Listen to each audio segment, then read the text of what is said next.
Welcome everyone to Legion Gaming. I'm your host Donnie, and today I'm joined by my co-host Deuce. I have been waiting minutes to do this. And I'm also joined by my brother from the same mother, very new guest to our show here, Bob. Hi. Bob, how are you today? Pretty damn good, actually, to be here. It's been a couple years, I think, right? It's been a while. We recorded, I think, an HVG episode way back, and I don't think you've been on our gaming one ever. No. We always talk about it. We're like, man, he'd be good for this topic or this topic, but...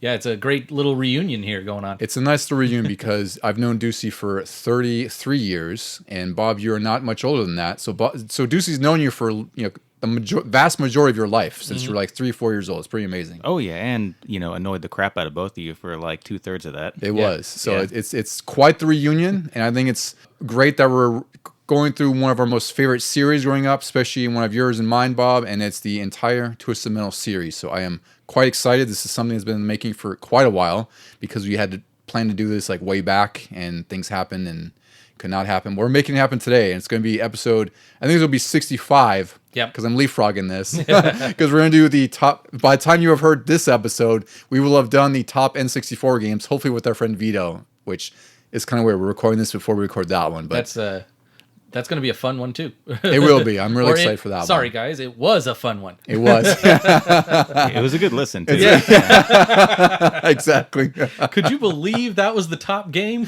Yeah, we're playing a little bit Back to the Future. It's pretty great. But before we get started, we always like to go through stuff we're playing. So, Bob, I know you haven't been playing a whole lot, but what have you been playing lately? All right. Well, quite a bit. So I don't know if you guys have enough time for me to go over it. So it's I told you this pretty recently. I finally had actually no. I always wanted to get this for such a long time. I just didn't have the money for it. It was a little too pricey. But I got lucky and got my hands on, I'm sure you guys are aware what this is, a PlayStation 3. Mm-hmm. Wow. Yeah, it's good. I tried to send you a message on it because I booted it up when I was like, oh my God, like I've activated the account or whatever it is. And you were still on there as like a friend on there. Whoa. Yeah, so I sent you a message, and I was like, I'm communicating through my new PlayStation 3. Wait, would that show up on the 5? We discovered it didn't because I sent a message through my PS5 and you didn't get it back in time. So I think technically if you logged on to your PS3, it should. I didn't check my PS3 messages because I thought I sent you one too, but yes. Yeah, but you got a new old PS3, which I believe you said the backwards compatible one, right? Yeah, that plays PS2 games. It's that big old bulky one because I used to own one, and then stupidly it crapped out, and instead of trying to fix it, I was like, oh, just chuck it. I don't have the room for this, which I instantly regretted. But I got one for free. Very excited. I like to think the messages I sent just got sent to you in the past. Yeah. So, yeah, back whatever, you're just like, oh, cool. They're being stored in my garage right now where my PS3 is. Mm-hmm. Yeah, so for those of you that don't know, I don't know if you guys know, but like it can go on the internet. It plays DVDs and Blu-ray, and it's backwards compatible with PS1 and PS2. So, I've been mainly playing Devil May Cry 3 on there because that game is just absolute perfection. And it's been 15 years or whatever since I played it. And my goodness, it's like playing it over again. Just such a ridiculous amount of fun. And I don't care what anyone says. It's the best out of the Devil May Cry series.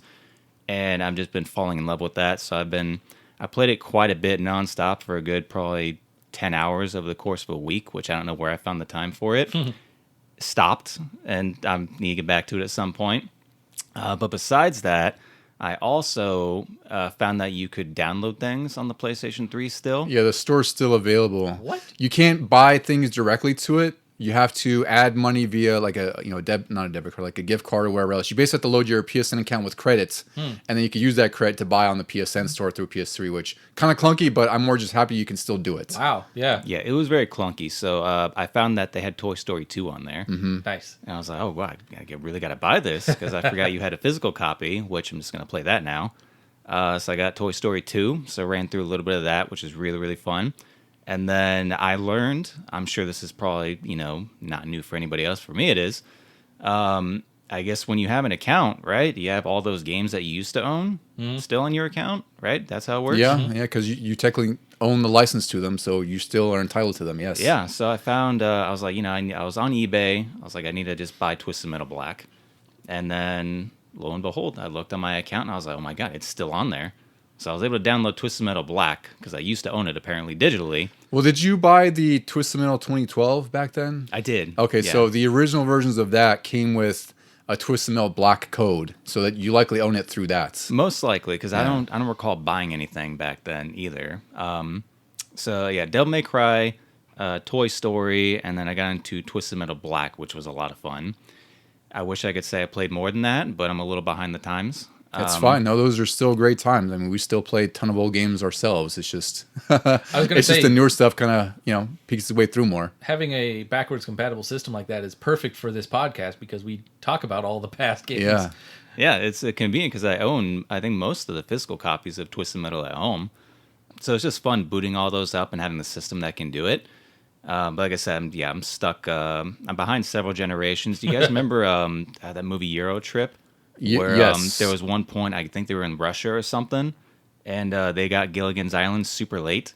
It's like one of the villagers or whatever was like, yeah, we're on like this episode of Gilligan's Island or whatever, but they were like several decades behind. Yeah. So that's me with video games. I But, almost thought you were going to mention Gilligan's Island on the Nintendo, because I remember Euro Trip, but I don't remember much of it, and I thought for some reason you were leaning to like some sort of thing like in Russia they had Gilligan's Island and Nintendo, and I got this new everyone else is on NES game. PS2. Yeah. oh yeah, no, they were just getting the Gilligan's Islands episode way late, like a decade or two late. So I'm kind of like that with games, but main thing has been Devil May Cry 3. That's the one I'll actually make time for. That one is a classic. Maybe I'll someday I'll put Ducey through the ringer to cover those games, because those games I could cover. That's one of my favorite series. Much like most anything Capcom has made, Devil May Cry is up there in my top tier echelon. Yeah, 3 for me is one of the just top handful of games ever made. It was so good. It's really good. It still holds up. I know it's dated as far as graphics and whatnot, but actually, even the remaster they have still ages really, really well. It's a fantastic game all throughout, and it's obviously,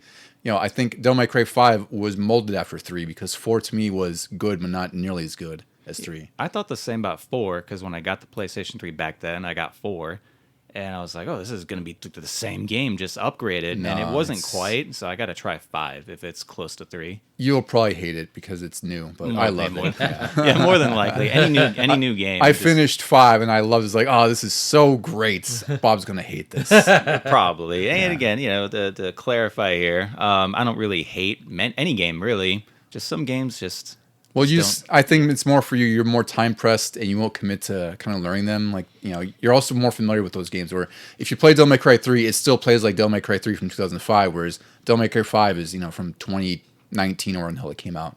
Oh, So yeah. you have a little bit of a learning curve to get used to, and I think for you don't necessarily give up. You're just like, all right, I'm kind of over this, so let's go back to what I know. Oh, no, it's giving up. Yeah, okay, it's giving up. There you go. I gave up on Resident Evil 4 Remake, too. So Yeah, that's preposterous. Wow. Yeah, preposterous. Oh, yeah, we got to talk about that at some point. We will. We have an episode somewhere down the line about disappointing games and worse things. Yeah. And, Yeah, a lot of controversy there. that's one way of putting it, I suppose. Yeah.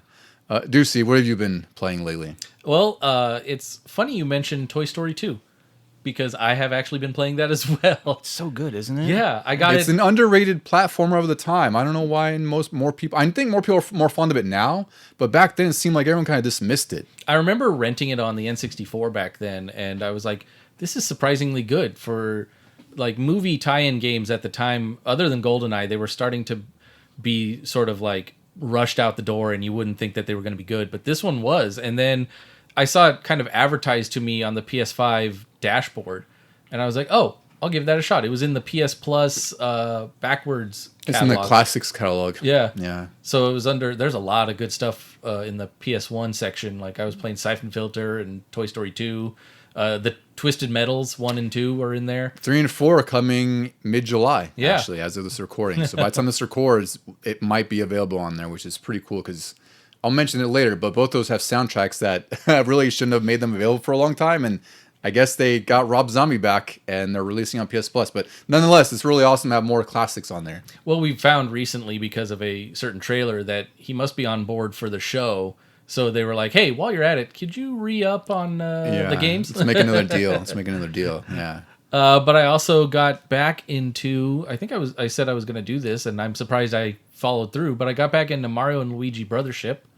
And that game is quite large. I finally beat what I think is what they consider the first boss, main boss, because you have to light up these like 4 different lighthouses, and then there's going to be like a 5th at some point as like the final boss or something. And so I finally lit up the first major one, and that was a pretty interesting boss fight. It was once you really have to pay attention to the tells, and then you could easily go through and block everything that he's trying to hit you with, or block or dodge. Sometimes you can hit back. But I just really like how involved you are, even though it's a turn-based RPG. And after that, I finally got into and finished Resident Evil 7. Only how many years has it been out? 8 years. Yes. And you finished it, like, I think, probably 4 years after I did. But you've done it. On my 3rd restart, I think. Oh, my God. Yes. I didn't know you restarted that many times. Well, yeah. like I said, I hadn't even played it since they got the next generation upgrades. And when I started it, I was like, whoa, the title screen is all different. I didn't realize that, like, I think they really went in and polished everything up, didn't they? Like, well, they had Gold Edition, which was before that, and I know that changed the title screen as well because it was more comprehensive of the DLC. And then they did do the next gen update, which I haven't seen yet because I finished 7 right before they had the next gen version. Like I finished 7 because 8 was coming out, and then shortly after 8 came out, that's when they're starting to redo 7, 2, and 3 for like PS5 and Series X. So that stuff is all new to me, unfortunately. But I've been wanting to go back to 7 and play through it again because you've been playing through it. Yeah, and I keep pointing out all this stuff that I'm finding for the first time. Yeah, and I'm like, God, I really would like to play through it again because I did enjoy it when I finally finished it. I really thought it felt like a classic Resident Evil again, even though it's first person and really leans into the horror. Like, what would you say? The forced cinematics of it. Like, I remember describing it beforehand as like, I don't want to be helpless and have to go through my hand getting chopped off or something like that. But once you get past that, it really does feel like a Resident Evil again. And you have to do inventory management. There's various locations, like a giant house. By the end of the game, it sort of feels a little rushed, though. Like, the locations are a little straightforward. But at that point, you just want it to be over, and you're like, yeah, I want to fight the next boss. I'm a little more superpowered, so I just want to go through and shoot things and beat these guys that have been tormenting you the whole time. Yeah, and that's kind of how the original games were in some instances as well, because the end section was always like the lab, and it was really confined to the lab. Yeah. But at that point, like, those games always felt like longer than they actually were, even though we eventually got to the point where we could beat them in like a couple hours or a few hours. And Resident Evil 7 is probably the perfect length. Like, I think when I finished it, because I started it twice, it's probably like 8 to 10 hours or something like that on normal. And that's reasonable because, some games overstay their welcome when they're 15, 20 hours long. Like, I would argue, like I said, Silent Hill 2 Remake, which I really loved, but it was a long, long game, and it felt like it was like maybe a little, 3-4 hours too long in my eyes. But Resident Evil 7, I think, is like the optimal, like 10 to 12 hours. Yeah, I finished it in 10 and a half, I think I showed. Yeah, see, I think that's like perfect timing. Yeah. Yeah.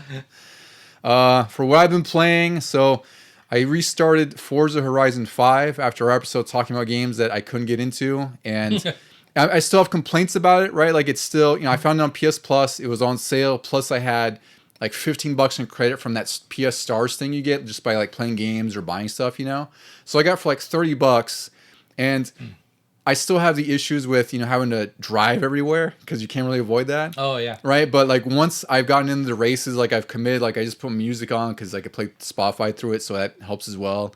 Or I'll have, like, like a podcast or something.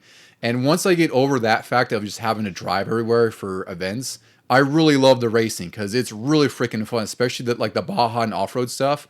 Those are some of the more exhilarating races, and basically what I've been missing from arcade racers in a long time. Like, it sucks because I hate the open world stuff. I don't hate it, but I'm less warm to that than I am the other things. And then when I got to the actual racing, like, this is stuff that I wish I could just do the entire time. Like, I don't have to go back and forth for them, It feels like they've gone back to their influences on dirt and incorporated into Forza. Yeah, and I would even say that it's taken a lot from Project Gotham Racing as far as like some of the circuits in the cities even has like those similar jumps and like the points skill system, which is similar to Kudos. Oh yeah. So it definitely feels like there's Project Gotham DNA in this as well. So I'm liking a lot more this shot than I am before.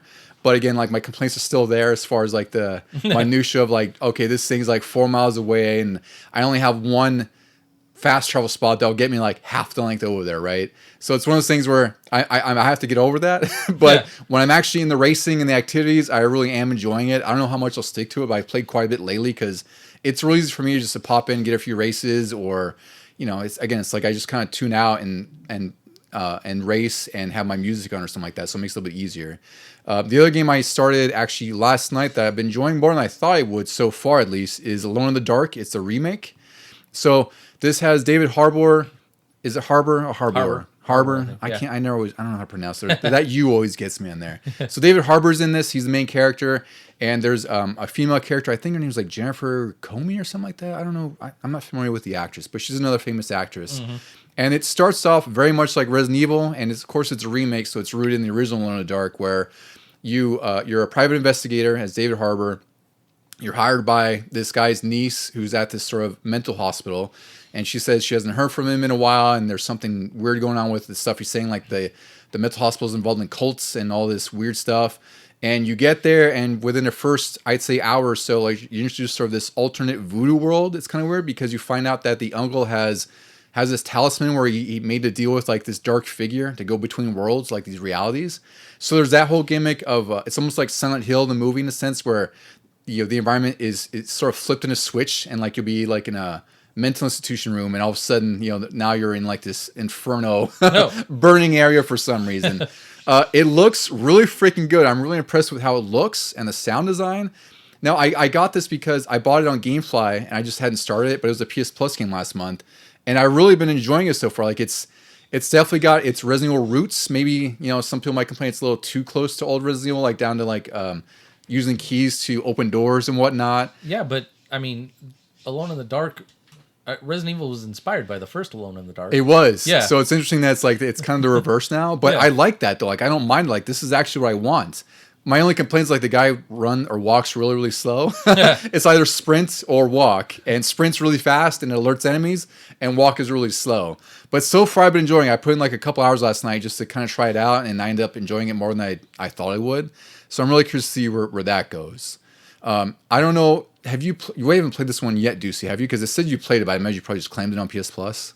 Oh, yeah. I was, in fact, going to question myself, because when you said it came out for that, I was like, man, I hope I picked it up before it might have gone. But... You should now, because it's going to expire, as of this recording, on Monday, I think it is. Oh, okay, yeah. I'm pretty sure I got it, but I'll have to double check. Yeah, it's if you have the app, you just claim it on there. But it's worthwhile, because it's definitely, I mean, at worst, you can borrow my copy, too. But yeah. It's easier if you claim it that way, yeah.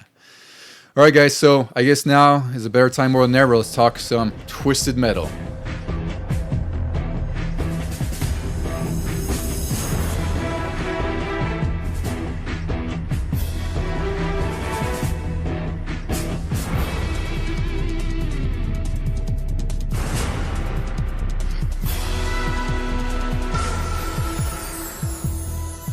All right, guys, we're here at our much anticipated episode. At least I've been anticipating this, but we're talking the Twisted Metal series.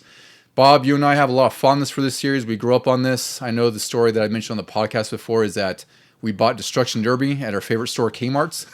And then our dad was pretty upset that 2-player was only System Link. And then we ended up returning it to Kmart, which was surprisingly able to let us do that, because usually they're pretty strict about returning open games. Mm-hmm. I'm sure our dad probably said like it's defective, which it wasn't. Well, that's what you had to say back then. I don't know if you guys remember, but it was so cumbersome returning anything at any store. Yeah. Like, now they don't care. Yeah, no, they'll just take it with no questions. Back then, you had to like sign stuff. You had to make a whole story. Yep. So yeah, my dad he returned Destruction Derby, and then Bob and I saw this ice cream truck with this flaming clown head on it, and we're like, I don't know what this is. It says Twisted Metal, but we're buying that. And that's really where it started for us with Twisted Metal, was the beginning of the series was on PS1. So what we're going to do is we're kind of going to talk about each of the games in the series. We're going to kind of go through the reviews, a little bit of development history on there, and then we'll kind of go through what all of us thought of each game. Bob and I have played through every single one of these, some more than others, especially some of the later ones. Oh, yeah. And Ducey, it's great because you have some familiar with, I say, the earlier ones, and some maybe with like Black, and then a little bit less on the difference. So you have more of a fresh perspective in some instances. Yeah, I came in and out of the series, and Black is probably the last one I have a ton of playtime on. Yeah, I feel like that's when you probably played the most, right? Yeah. Yeah. And just to, I guess, sort of set the table, so to speak, we could talk a little bit about the show that was unexpectedly awesome. So the show debuted July 2023. So the next season, which, much like as is common these days, 2 years later, we have season 2. Finally. Yeah, so season 2 is out July 31st, 2025. I'm really excited for it. I was very shocked that the show ended up being as good as it was because the initial trailer was pretty freaking terrible. And then once I watched it, like it took, I don't know, an episode or two to get into. I was like, all right, I'm sold. Like this is a really fun show. Yeah, I just watched it recently, so I haven't had as long of a time to wait between seasons. And I'd say I was kind of hooked right from the beginning. The reason I waited so long was because I just didn't have Peacock for the longest time. Oh, that's surprising. Yeah, but when I saw the trailer, I thought, okay, this looks bad, but also it's a video game property going into like movies or TV, so you can't expect the bar to be too high. Yeah, I figured, at minimum I'd be entertained, right? And that's what I expected at minimum. And then when I watched it, I was like, wow, this was really great. Yeah. Yeah, I think a lot of people felt that way by that first trailer. It looked cheap. It looked like cheesy. It looked like they just dove right into just the comedy of things, and it didn't look good at all. And then, some of the clips that they released too were just like, this is really silly. Like, they picked like the worst clips to show for that show because nothing really got me excited. It almost looked stupid and cheesy. Who were they trying to advertise to kids? Because kids definitely couldn't be watching this. Yeah, it's really weird. Yeah, but it ended up being a big surprise. Like one of my favorite shows of the last few years. It was just a ton of fun, and then they didn't just kind of like wink at you with each video game reference. They just kind of baked it all in there really seamlessly. Yeah, there's a lot of references. There's stuff that I definitely caught, and then I sent a video, I think probably to both of you guys, but there was a video that even broke it down even further. Like there's stuff where, like in one of the earlier episodes, Sweet Tooth has that little paper bag that he's dying for, right? Yeah. And that directly ties into his ending with Twisted Metal 1, right? So this is definitely made with some sort of passion, and like you could see all the little Easter eggs and all the references, and that's also what made it so great. Like even in the first episode, I think it's so stupid and blatant, but he's driving his car and doing like a U-turn or something, and then like the PS1 game goes over his windshield. Yeah, it's so dumb, but it's just so great to see that because it shows that there was some care put into it. So if you haven't seen the show, definitely give it a shot. It may not be for everybody, but chances are if you're listening to this episode and this series, you'll probably enjoy it just as much as we did. Yeah, it struck that perfect balance that some of the post-Black games did, where they balanced that serious kind of joke, kind of those two opposite things together. Yeah, it's like a cynical macabre or something like that. Yeah. So they did that just so well, and it was just so much fun. And then again, it's fun enjoying the game so much and being able to watch it to where you can catch these little details, but they don't just put it right front and center. So unless you really, are deep into the games, you were going to miss it completely. Yeah, it's a treat for everyone because it's not blatant to people who aren't clued in about what it is, and then people who do know about it are like, oh yeah, that's really great. Yeah, it feels kind of like the Mario movie, the most recent one. Yeah. There's a lot of Easter eggs in there, little nuggets of info that you could pick apart, whereas everyone else might it's just passive, like they'll notice it and appreciate it. Yeah. They're like, for the kids just like that it's bright and flashy and cartoony. And for those of us that grew up with it, we're like, oh, look at that, and look at that, and look at that. Yeah, and the trailer for season 2, you sent me that Bob pretty recently, and I sent it to Ducey after because I didn't see anything about this, and that just ramped up my excitement even more because they have Rob Zombie in the soundtrack. It looks like a Twisted Metal game down to, they have all the characters are there now because the show is really about who becomes Roadkill, more or less. So there's not a whole lot of Twisted Metalness necessarily. It's sort of like a prequel to the tournament. And once you get over that and you realize they're like, oh, this is really great. And then season 2 looks like it's going to kick off the tournament. So it's perfect. Yep. So definitely keep an eye out for that. But where the series began, it all started in November 1995. So the PS1 had come out around September 1995, if I recall, somewhere around there. So this is a really early PS1 game. You could definitely tell when you play through this. So this game was developed by Single Track and produced by Sony Interactive Studios America, and it was published by Sony Interactive Entertainment, also known as SIE, which was founded in 1993 by Sony to push video games. So they had this whole publisher division that was solely made to publish these games. This game was codenamed Firestorm at the beginning. And then it was also, what else? They had a couple other names. It was Urban Assault, Cars and Rockets, which I thought was really silly.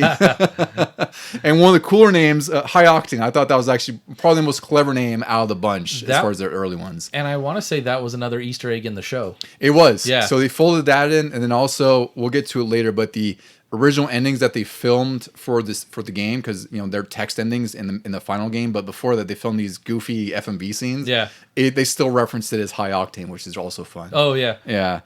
So Single Track, the development company, started in 1994 by these former employees of Evans and Sutherland. They're like this computer graphics firm back then. And tester and designer David Jaffe, who some of you may or may not know, but he's notable because of Twisted Metal. But also, he originally had the God of War series way back on PS2. That was like the game he sort of designed beforehand. Oh, that's why his name sounds familiar. Exactly, yeah. So he had a lot of prominence back then. It's kind of faded since then because his games haven't been as good. Like he released, I think it was called Calling All Cars on PS3, and that was just like a weaker game. I think he did Drawn to Life, which was like this really cool looking first or third person shooter that looked like illustrations on like drawing paper. So it was kind of a cool idea, but no one cared about it. It really feels like he peaked with Twisted Metal and God of War. So he was at the helm for this one. He was assigned as the lead designer, and then Jaffe with a designer named Mike. I think it's Giam. I don't know what. It's one of those things. And a guy from Evans and Sutherland named Alan Becker. They were contracted by Sony and ENS, which was Evans and Sutherland, to create a 3D game for PS1. So 3D games were still very, very, very new at this time. So I think that's one of those things when you're transitioning from the 16-bit to 32-bit, Sony was trying to get full bore into 3D because they want to flex the power of the PS1. And this was one of the games that they wanted to showcase all the 3D power. And I think that's totally fair for the time. Because also, in addition to this, they also contracted Warhawk, which I doubt both of you have played. Did you play a demo about back then? Probably did. Don't remember any bit of it. It's a cool space shooter kind of thing. Nope. I was thinking helicopters. But it's not that. No, it's not. No, it's like I don't know how to describe it. I guess it's like a futuristic jet looking thing. It's a really cool and impressive looking PS1 game though. So this, along with Twisted Metal, were the two games that they contracted with them. So the premise for Twisted Metal started when Jaffe and team were on the 405 interstate, and they were joking about being in a traffic jam. And they thought, wouldn't it be cool if we could just use guns and missiles and all the other cars? Which was like, I'm sure we've all had that thought before. I don't know. And Jaffe said, we had these amazing visions of this Michael Bay or Michael Mann action movie going down the 405 freeway in LA with car combat out of Mad Max and a potpourri of explosions, which I thought was a really fun phrase to use. It makes perfect sense. And the idea was pitched to programmers, and the director suggested that they do a pizza delivery simulation, and that was quickly shot down. And Jaffe also pushed back and said, no, we should probably lean on the more on the car combat stuff. Man, could you imagine Crazy Taxi with guns and pizzas? Yeah. Yeah. So the development for this game started around spring 1994, and they had a pretty tight deadline of 12 months. Now, we think about that today when some games are, they spend like half a decade, 10 years. Duke Nukem Forever was like 15 or something like that. It's pretty wild to think that they have 12 months to ideate a game, design it, build it, code it, obviously, all the art stuff, QA it, and then get it to release in a non-buggy and a non-messy state. So 12 months is pretty strict, but nonetheless, they were able to do it. And part of that's because they got $2 million in advance royalties, so they had a little bit bigger budget. And again, we're talking about budgets with $2 million back then. I think Grand Theft Auto 6 is rumored to be $1 billion to develop, which is ridiculous to me. So they developed Twisted Metal 1 with about $2 million. GTA 6, $1 billion. Really nuts. And that $2 million was also supposed to cover Warhawk, which, by the way, was also called Red Mercury. I thought that was kind of a cool gimmick on there. And Twisted Metal. Let's see. So, I mentioned the live action endings, so that was a big thing. So the live action endings were filmed for this game, but they eventually were scrapped because a lot of the dev team thought that it might be too offensive. I don't know if you guys got a chance to look at these, because these were also included, which we'll talk about later, in Twisted Metal Head On as like bonus features. They were just added there. That game was like a bit of a director's cut. It's like, here's all this stuff from this history of the series and all these cool little tidbits, but they had all the endings they had filmed, and they are just hilariously bad because you could tell they made this with like a handy cam and like a super low budget. Oh yeah, I've seen them multiple times. They're entertaining with just how awful they are. Yeah. And it's just really funny. It's It's funny they didn't put them in there because they're too offensive, and not because these are just awful. Well, I could see at the time though, because you have to frame it to like in 1994, 95. That's probably what was okay to publish because there was a ton of terrible FMV games, right? And they all looked pretty bad. And they just wanted to put that on a disc and say, "Hey, look at full what motion Nintendo video. can't do." Exactly. But beyond that, like they are pretty offensively stupid in some instances. Like it's just the ones I saw. I rewatched a few before this, and it was like they almost always involve some sort of shooting with like machine guns. There's like these really ripped guys that look like they're at a pit fighter. There's women in bikinis and scantily clad stuff, and Calypso has like this crazy burnt face, which is actually kind of terrifying looking even now. Yeah. But it's garbage. Like I actually am glad that they didn't put these endings in there because I feel like it would have cheapened the game a little bit more, even though this game's like really tongue in cheek to begin with, Yeah, I can imagine us playing it back then though, in 95 eyes. Oh, absolutely. We would have loved it. Yeah, and we would have seen these FMVs and be like, wow, this is amazing. Yeah, Yeah. that's crazy. And we would have spent all of our time trying to get the next one. Like, Yeah. I must have seen these when they first finally came out, maybe on Head On, and then somebody put them on YouTube because I had this sort of Mandela effect that they were in the original. And when I saw that there was the text options instead, I was like, oh wait, I do remember the text options now.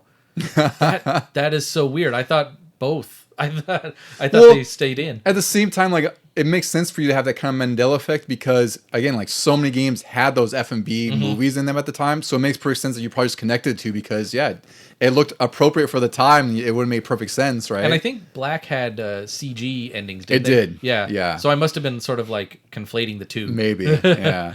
So if you're not familiar with the Twist the Metal game and the format, the idea is that Calypso, who's like this regular guy who in some instances might be supernatural, but he's sort of like this, I guess, sort of a gangbanger, entrepreneur kind of guy. But he set up this tournament, and in the first game, it's the 10th Twist the Metal tournament. And the competition here is that you can, it's basically open to everybody, and all these racers and drivers, they're there because they want to get their one wish from Calypso, which can be anything in the world. I mean, literally anything you can imagine. And I think that's also kind of a great twist because what we'll find with the endings throughout this series is that they always feel like they have sort of an ironic twist, like the Twilight Zone or like Creep Show. Yeah, the monkey's paw thing, right? And I think that's also what makes the ending so charming and goofy is like they could wish for anything and they might get it, but there's also some sort of twist that really just screws them in some way, right? Like it's almost like biting off more than you can chew. Yep. And the first game here has, I don't know how many racers we got, but we have, I don't know, there's like 8 to 10 of them. There's like Sweet Tooth, who's the sort of the titular character we all know. He's in this crazy action truck that has pink polka dots on it, and he has like a flaming clown head on top. I think that's one of the most iconic character designs in gaming ever because you don't really know who the driver is. You just recognize the car itself. It's almost like seeing like a, I don't know, like some sort of famous race car, something like that, except it's this very morbid serial killer clown. And there's Yellow Jacket who drives a cab. Darkseid's in like this big rig kind of truck. Thumper is like this this guy in like this pink Cadillac looking thing, A lowrider. Yeah, like a lowrider. And all these characters again have all their different motivations, and they're all basically striving to kill every other person in this competition so they get their one wish. They even try to throw in a little bit of backstory for the characters, which is it feels like a fighter, like when Street Fighter or Mortal Kombat tries to throw in stories where like Yellow Jacket, come to find out, is Sweet Tooth's dad. Yeah, and that's the thing is I think that's really cool that they have that because the character select screen, it's really basic and nondescript in the first game, but it's cool because it does have a little bit of backstory, like you get info, I think it is, or something like that, and it'll give you like kind of a reason why they're in the competition. And there's also like this really goofy portrait. I think the first game also had the live action they did, of like actors, right? So they're all just like dressed up in these really cheap costumes and meant to look just distraught and gritty and everything, but it works. Like I think it kind of fits with the theme of the game. Well, I think it's kind of the same way with like Mortal Kombat, how you had a lot of those ripoffs that came afterwards.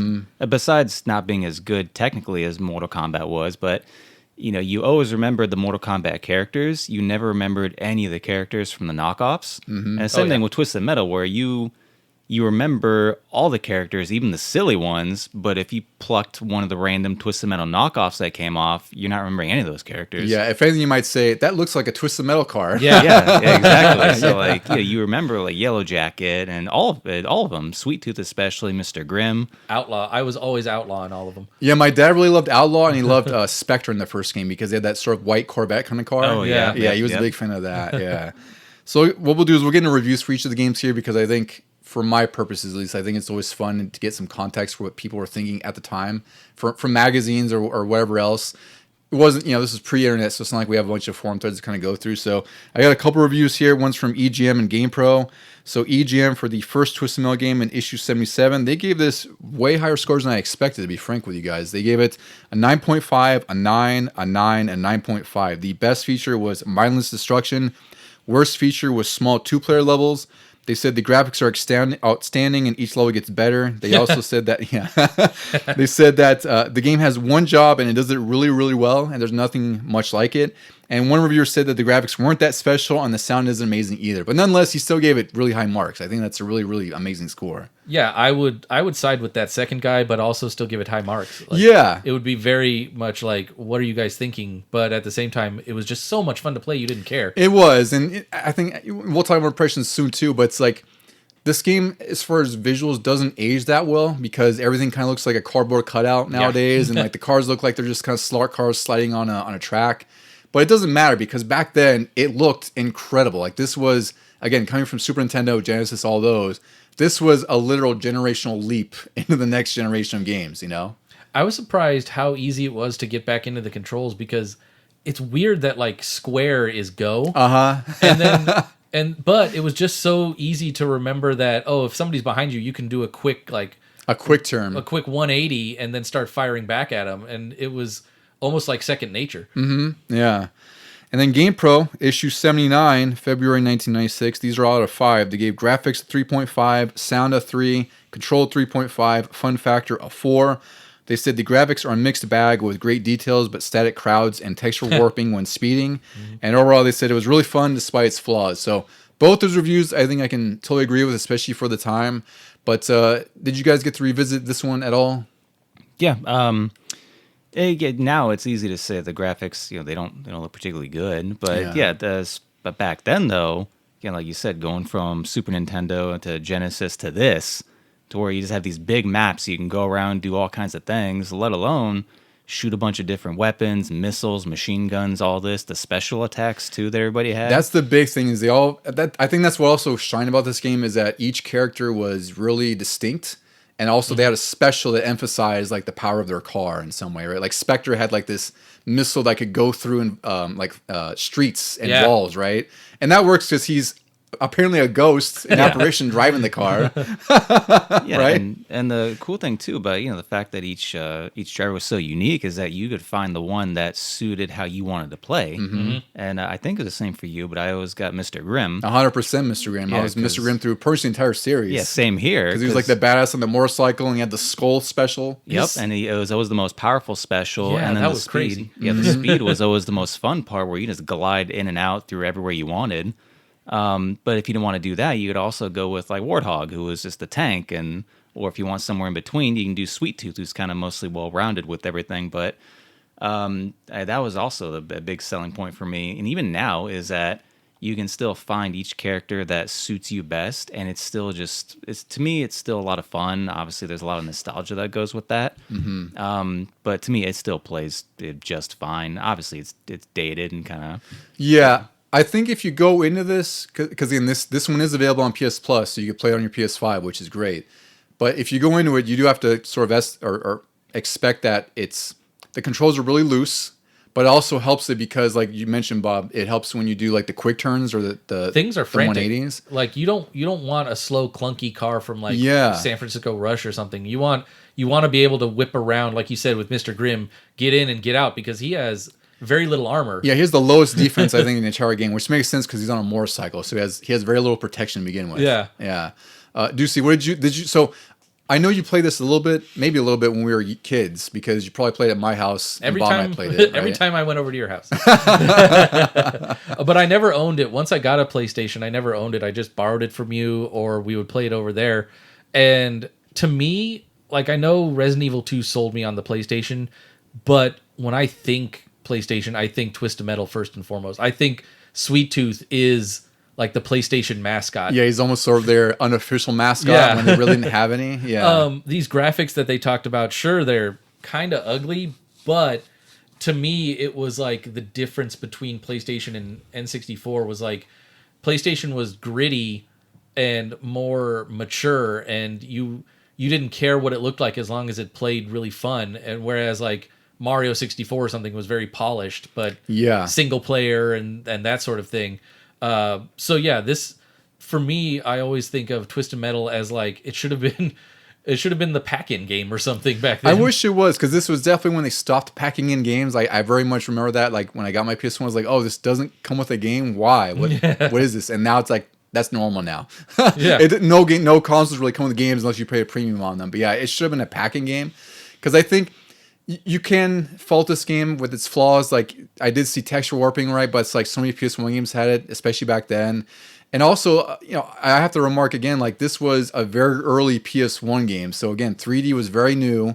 I thought this game looked probably mind-blowing at the time. And I'm sure my dad did, because he was, he's used to playing Atari. And he played this game. He's like, oh, wow, this is pretty incredible. Like it's a 3D space. And also, like Bob mentioned too, like the scale of the game was a lot different than what we're used to as well. Like you start off in the first level, which is really small. It's like this big old sort of like monster truck arena. And then you go to different levels. Like there's a freeway free-for-all, which I thought was fun. There's like a big old river park rumble. There's Assault on Cyberbia, which that name always stuck out to me as a kid when you're like in the suburbs. Yeah. I don't know why it is, because what year was this supposed to take place? 2005. So they thought they would have like this cyber suburbia in 2005. We're getting there, I think. Yeah. We're getting there. And then the final level is rooftop combat. And basically each level you start out where I think the first level you fight like 2 or 3 racers, 2 or 3 drivers. Is it one? Only one other guy, just to give you a feel for the controls. So there you go. Yeah, so it's really just supposed to be like a primer on how to use the controls, some of the weapons in here. Some of the weapons we can mention too. There's like a fire missile, which is very direct. It's like your basic missile that does damage. I think there's homing in this one as well. There's a homing one early on. So there's a whole bunch of different things you can use in your arsenal. You always have a machine gun as well. Little landmines. Oh, that's right. The landmines are in here, which are great. You can place them behind you. So this game has a lot of options for what you want to do. I'd say, and this is a flaw with every game in the series, but it sucks when the AI is literally just out to get you and only you, right? Yeah. Because the idea is you're supposed to outlast everyone else. And the later levels, you get up to like, I think 6 or 7 racers against you or something like that. And it can get real freaking crazy. And I'm sure back then, Bob and I probably beat the game with every single character, but it was harder with some characters for sure. I played the first 2 games, and we'll talk about 2 in a little bit, but like on the first one, I only got to about the 4th mission or the 4th map. And on the second game, I got to the second one, because the second game doesn't start you off with that little easy one. They're like, you've already played the first. Yeah. So I barely survived the first game or the first match, and you have lives in this, and then they carry over. So by the time I got to the second one, I had maybe 1 or 0 lives left, and I was like, how did we play this back then? That's what I understand. Like, we got really good at it, and I don't know if we got cheats later or something, but we were really, really good for a little bit, and then now I play, I'm like, crap, this is really hard. Yeah, we had to have, at least me, I think I had to have at least gotten cheats back then, because I can't imagine like a 5 or 6-year-old being like, yeah, I got to the end, no problem. Yeah, because even now I'm like, I don't understand how we did this. I can get through some levels fine, then, like you said, Ducey, when those lives start running out, because I forget there's lives. Yeah. You're like, oh shit, I can't just roam around like I want to. I have to play and hope I can kill everyone. Yep. Yeah. Yeah, I remember points where I would just be just speeding around the map for what felt like half an hour, because I was pretty much dead. I might as well was getting up at that point, but I would just try to hang on and just try to shoot with the machine gun what I could without getting hit, which was always impossible. Because it does suck. You also had limited health pickups in here too. Like you had these little gates that you could go up and then would charge your car up, so to speak. Did they refill, or once it was one use? I don't think they did in the first game. Okay. I think the first game was one and done, which sucks because you really had to ration them off. It's like, all right, I'm almost dead. I have to use it now. Because there were only like 2 in the level. Yeah, there's not many. Not many. It's pretty brutal. Yeah. All right, guys, I guess we could start with Twisted Metal 2. So, of course, with every success, because Twisted Metal 1 sold quite a bit, it ended up selling around 500,000 copies by 1996, and then the first game eventually sold over 1 million copies, and it later became a PS1 Greatest Hits, which was this fantastic line of games that were like million sellers, I think, or 500,000 sellers at least, and they were $20. That doesn't happen these days anymore. They don't have player selects or Greatest Hits. We now have to pay full price or wait for a deep discount. So a little bit different program these days. They have a ton of seasonal sales. Yeah, which help a lot. I mean, those things go dirt cheap anyway, except for Nintendo, of course. Yeah. But, yeah. It was nice to have Greatest Hits. So Twisted Metal 2 would release just a year later. So it released November 8th, 1996, which was around your birthday, Bob. So I'm sure, I don't remember if we bought this for your birthday or what we did. I don't remember what we did. I vaguely remember.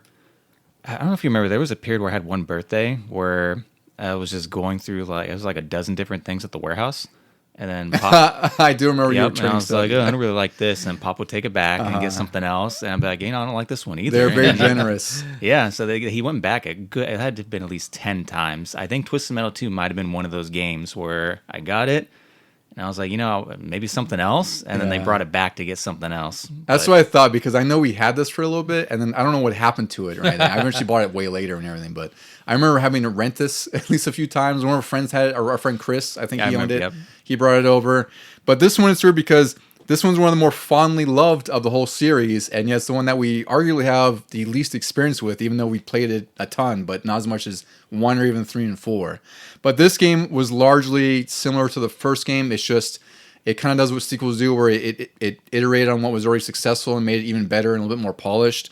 So with this, because of the success of the first game, they were allowed to have 16 months to develop this. So basically, as soon as this game, before even Twisted Metal 1 was released, they basically greenlit this one and said, go ahead and work on 2, because I guess they got a good feel for what it was. So a lot of the same team developed it and worked on it. And this was also the subtitle, which I guess it's what it's called on the PC version. It's called Twisted Metal World Tour, which I feel like that was a trend back then too, where games would have their main game, and then the next step would always be like, well, let's expand this to the world. You go all over the world for a racing game or something Like else. Cruising USA. Like Cruising USA, Cruising World, right? Or Cruising Exotica, which, did they have universe levels, or I don't remember if it was galactic levels. That was like, you went to Atlantis and things like that. Yeah. And San Francisco Rush was a city, and then it went to the full states. That's right. Yeah. Yeah. So that was like the thing back then, is like, we'll start off small, we'll expand to the world tier. So the story here is very similar to the first game. It's Calypso is once again hosting Twisted Metal tournament on the anniversary, and the last tournament destroyed LA. So now he's decided, well, I guess he'll destroy the world, and we'll have an event at every sort of landmark in the world. And you could see, like, there's Paris in here, Egypt's in here. I think the Statue of Liberty is also in here, which I believe if you shoot her, she reveals like she has like a stone bikini on or something like that, right? Very pixelated. Very pixelated, yeah. But back then it was like, oh, that's really cool, I remember, it's funny that you guys didn't seem to have this one much, because I vividly remember playing this a lot, and you could topple the Eiffel Tower. Yeah, I think you had to use like the rolling bombs or something like that. I don't remember, but yeah, I do remember that coming down, and it made like this ramp way. Yeah. So that was one of the cool things about this game that they really ramped up on, was making these discoveries in each of the levels, because they all had some sort of Easter egg and users like power ups or some super weapon. I think this had environmental weapons as well. Oh yeah. So this game also has a lot of returning characters. So the returning characters are Roadkill, Hammerhead, Outlaw 2. It's a different driver, but it's Outlaw, the same idea. It's a police car. Warthog, Mr. Grimm, Thumper, and Spectre. And the new introductions, which I think are all really strong, except for one. There's Twister, who's this girl in like this F1 indie looking car, which I thought was one of the cooler characters they introduced. Yeah. Mr. Slam, who's like this construction worker, and like this, he had some sort of construction vehicle, which I thought was really, I didn't care for construction cars and like characters, so I thought he was like the weakest of the new bunch. Well, wasn't he kind of slow too? He was, so he just wasn't very fun to play. Yeah, and his special was to like pick up the other player and slam them. That was the coolest part, is he would pick them up and just slam them over and over and over, and it was really cool looking. For me, I never liked getting in close to other cars, so I always picked the ones that had the specials that were like the homing missiles from far away or exactly, something. Yeah, because in here you didn't want to be close up most of the time, yeah. Another character they introduced was Axel, who was probably the coolest design in this game. Like, he's this guy who has wheels for arms, because it's almost like a torture device or something. I don't know what you'd call it. And then there's also Shadow, who is like a hearse. And there's Grasshopper, who's like this little doom buggy kind of thing with a girl who's who you later find out to be Calypso's daughter. So this game, like I said, it really just expands what it already did on Twisted Metal 1, and interestingly enough, it made Sweet Tooth a secret character. He's a boss and a secret character, which I thought was really weird. That, when I started Twisted Metal 2 on this replay, and he wasn't anywhere in the thing, first of all, I remembered that, and secondly, I was like, that is a bold choice. It's really weird. You have your main character be unlockable on there, you know? And there's also, I mentioned Grasshopper, Sweet Tooth and Minion, and then they introduced a new boss in here called Dark Tooth, who was Sweet Tooth's dad, which was basically Sweet Tooth, but in like a much bigger truck. I don't know if you guys remember that at all. Oh, yeah. It was gigantic. Yeah. So, I guess we'll get into some reviews here. So, EGM, issue 90, they gave this an 8, 8.5, 8.5, and an 8. Best feature, lots of cars. Worst feature, polygon breakup again, which is a persistent problem with PS1 games. They said that the sequel to EGM's Game of the Year was every bit as good as the original and more. The new characters and secrets were really great. The theme cities were an improvement, but reviewers were critical that the graphics engine didn't really get any big upgrades, which I think's fair. Like, this looks and feels like Twisted Metal 1, but like a little bit better looking, but not a whole lot. Like, it really just feels like a minor step up, right? And one reviewer said that they weren't a fan of the original, but really love the sequel. So I think there's something to be said there. That's weird, because it's basically the same. Yeah. GamePro issue 100, they gave graphics a 3.5, sound a 4.5, control 4.5, fun factor of 5, and Major Mike, which I believe he reviewed basically all the Twisted Metal games. He liked this one a lot more than the original. He says it plays better and the levels are far more interesting. The 2-player mode's fun, but outside the cars, the graphics are the weakest part, and bland cityscapes with texture warping. So, again, like, it's weird to think of how high those reviews were for the first game. Like, you know, actually the game they're probably pretty similar, but EGM thought it was a little bit less so. I actually think this is a really good sequel comparatively. Yeah. Like, I think it's a proper step up. Maybe it's not as big as you'd hope, but it does everything a lot better. I think it's a lot more polished because they probably have more time with it, and, you know, developed a whole game before this, so they kind of knew what they were doing at this point. It's wild that, like, the first one got Game of the Year, and then the second one was only a year later, where we just mentioned Grand Theft Auto 6 is how many years after 5? Yeah, it's going on 12 now. Yeah. Well, it'll be 13 by the time 6 comes out. And then the second one came out, and it was bigger and better. It wasn't like a cheap cash in. Yeah, they actually had put some thoughtful improvements into it. Like, all the levels are different. They're much more larger and expansive, and, you know, obviously with the different world themes, you do a lot more. Like, you mentioned the Eiffel Tower and being able to blow that up, which, you know, probably wouldn't happen these days. Nope. But you could do that back then, and that was like one of the Easter egg gimmicks. But I think back then when I played this, I was excited for it, and I probably borrowed this from our friend Chris more than anything else after we didn't have our copy, you know? Yeah, I think so. And then, I liked it. I didn't like it the same way I liked 1, because I didn't get a chance to replay this one, but I remember the reason why it was kind of lower on my list of where it falls on the Twisted Metal kind of ladder. It was the only game where I felt like I didn't have a whole lot of control playing it. I just felt like I was just driving on ice the whole time. It's super loose. Yeah. It's really, really loose. I think you have to get used to that, because I found like tapping left and right helps. Mm-hmm. Because again, like, I think the whole impetus here is that you're supposed to turn on a dime in case you're getting shot from behind. But it also sucks because that means it's hard to go straight. The opposite's true for that as well. Yeah, so I didn't have a particularly great time with that back then. And, you know, I played, I think, like a handful of years ago.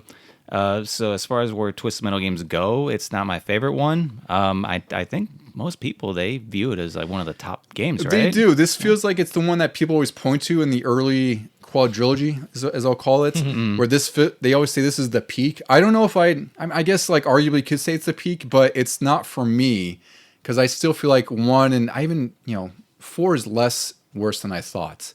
But I feel like 1 and 2, you could contend either one as like the top for those first 4 games. But it definitely feels like people love 2 more than anything else. Yeah. I could see, like, if I had played 1 and 2 back then, back to back, if I had owned them, I probably would have been frustrated with 2, because 1 ramped you up slowly. Like, the first level was only 1 opponent. The second level, I think, was only 3 other opponents. Yeah. And then you got maybe 5 others. And then this one, they start you out at 5. And then every level seems to have like that many. And with those loose controls, you are just constantly getting bombarded. Yeah, and also what is difficult is not every, you know, there's very little auto aim with most of the weapons, with that with that section of homing, obviously. So that's what sucks too, is like you're trying to whip around while shooting and aiming, and you have no cursor, so you're just hoping that where you're aiming and shooting that the enemy won't move in time. Yeah. So that also adds to the difficulty here too. I think it definitely made it harder because of people who probably played the first game. So I still love this game, but it's just I just feel like they made it too much for people who played the hell out of the first game, because it's hard right off the bat, like you mentioned. It's pretty brutal. Yeah. Before we get to Twist Metal 3, I just want to call out a few games that came out before it, because as anything that's sort of successful or starts a trend, there's going to be sort of knockoffs and imitators. So just a small list of games that came out. There's Interstate 76 that came out in 1997. There's Streets of SimCity, which is a really weird Twist Metal clone on PC. It's a really ugly game, but it exists nonetheless. Red Asphalt, which is a sequel to Rock and Roll Racing, which I didn't know about. There's Rogue Trip Vacation 2012, which I remember playing a demo back then, because I was like, what is this? It looks exactly like Twisted Metal. And what had happened is that the developers of the original Twisted Metal games 1 and 2 single track were bought out by GT Interactive, and this is the game that they made. So they basically made a Twisted Metal knockoff, even though they made the first Twisted Metal games. Oh, they went to compete with like the new people who were doing 3 and 4? Pretty much. Well, this came out before 3, I think. So it was, what was it? Rogue Trip was 98. So yeah, it was right before Twisted Metal 3. So basically, while Twisted Metal 3 was being developed, Rogue Trip was also being made.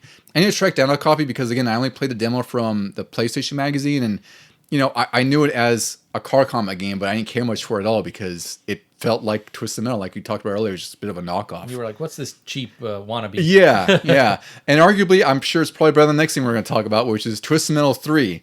So this came out in November 1998. This was developed by 99 Studios, which at this point, like I mentioned, Single Track had been bought out, and as a result of being bought out, they can't make games for Sony, essentially. They can only make them for GT Interactive, and Twisted Metal was a Sony property, so therefore they couldn't develop on a Sony property. So that led to 99 being formed, which was originally Sony Interactive Studios America, and they originally produced the first 2 games. So they did have some history with the original games, but as a result of them basically founding 99, they had to basically start from scratch, which says a lot for this game and how it feels and plays, because they had no code base from the original games, because that belonged to what was Single Track, and now they're with GT Interactive. So this was a fresh start, and it was a pretty fresh miss in my eyes in a lot of respects. So this game, one of the big notable things, which I thought was a fun note, is that it runs at 30 frames per second, stable, apparently, because all the other games ran at 20, which, Bob, that may not mean much to you. It just means that, like, the original games were a lot more chuggier and looked a lot more choppier, and this was a little bit smoother experience, which I couldn't tell, frankly, after playing this again. That does not help. It doesn't make any sense at all, yeah. And also, one cool thing this game did introduce, for all of its faults, it did introduce a 4-player deathmatch. I don't know how that plays. I can't imagine very well, because this managed just a mush of choppy gaming, and I don't know, it just feels like it'd be a bad time with 4 people. I was going to say, is it still 30 frames at 4 players? I doubt it. I'm sure it's like, 25 frames with a greatly decreased resolution. Yeah. So the story in this game is it's 2008, and Calypso has once again invited contestants to battle around the world and win this tournament and earn anything they wish. So there's a lot of returning drivers in here. There's Axel, Mr. Grimm, Hammerhead, Outlaw, Roadkill. A lot of the characters that you're used to in the first 2 games are in here. And there's a couple new ones. There's Augur, who's similar to Mr. Slam, except he has like this drill construction vehicle, which is even less impressive than Mr. Slam, because his special, if I recall, doesn't he drill the other car and like spins them? That's it, and then it spits them and it pushes them out. Yeah, it's really dumb. There's also Club Kid, who's like this kid like this. I guess he looks like he's in a bit of a Mini Cooper. He's got like a smiley face on it. No, I think he's British too. Is he British? Yep. So there you go. A little bit of a stereotype. Yeah. And there's Firestarter. I don't remember too much about Firestarter. And there's Flower Power, who's like this girl in this VW Bug that's very Flower Power-ish. I'm gonna bring controversy today, but I'm most familiar with 3. Firestarter was a pyromaniac. Oh, okay, there you go. That was just riding around his car, and I think his special, I think it was just this giant flame that shot out like the front. flamethrower thing? Yep. That would make perfect sense, yeah. Some levels here are more related to World Tour, I guess. There's Hollywood, Washington, D.C. There's Hangar 18, which I have to imagine is a Megadeth reference. I don't know. Mm-hmm. North Pole, I remember playing that level quite a bit. London, Tokyo, Egypt, and a blimp. And reviews here. So this game did not review well. It got kind of mixed reviews, but it didn't matter because it still sold over 1 million copies in the US. It didn't really matter. So that tells you a lot when the game may not be the best, but if you have a fun enough game, I guess people will not care and they'll buy it regardless. So EGM reviewed this in issue 114. They gave it a 6, 5, 5, 5.5. They said the best feature, smooth visuals. Worst feature, lame arenas. They said it's another cookie cutter combat game and level design was disappointing. One reviewer pointed out how Twisted Metal 2 allowed you to experiment and discover areas by blowing structures up, and Twisted Metal 3 relies more on switches and gimmicks. Another hated the floaty physics that caused the cars to flip so much and lose its arcade feel. And the visuals were a step up, but the rest of the game was slow and tedious, which I think they're right on the mark as far as the physics and how the game looks. Because I played this again, and holy crap, it's like, if you guys thought like Twisted Metal 1 and 2 was like ice skating, this is like, I don't know what the next level of ice skating would be, but it's like you cannot keep the car on the road at all. It's really nuts. I was surprised. I never played this back then, and I still haven't now. But I was surprised when I watched that little documentary on it, and they were saying that none of the arenas have like elevation changes. Yeah, they're really flat for the most part. You might have like one of the first levels is like you might have like a freeway thing where you can go up like this really small ramp, but they feel kind of confined and just bland. Like they don't feel like Twisted Metal at all. Well, fellas.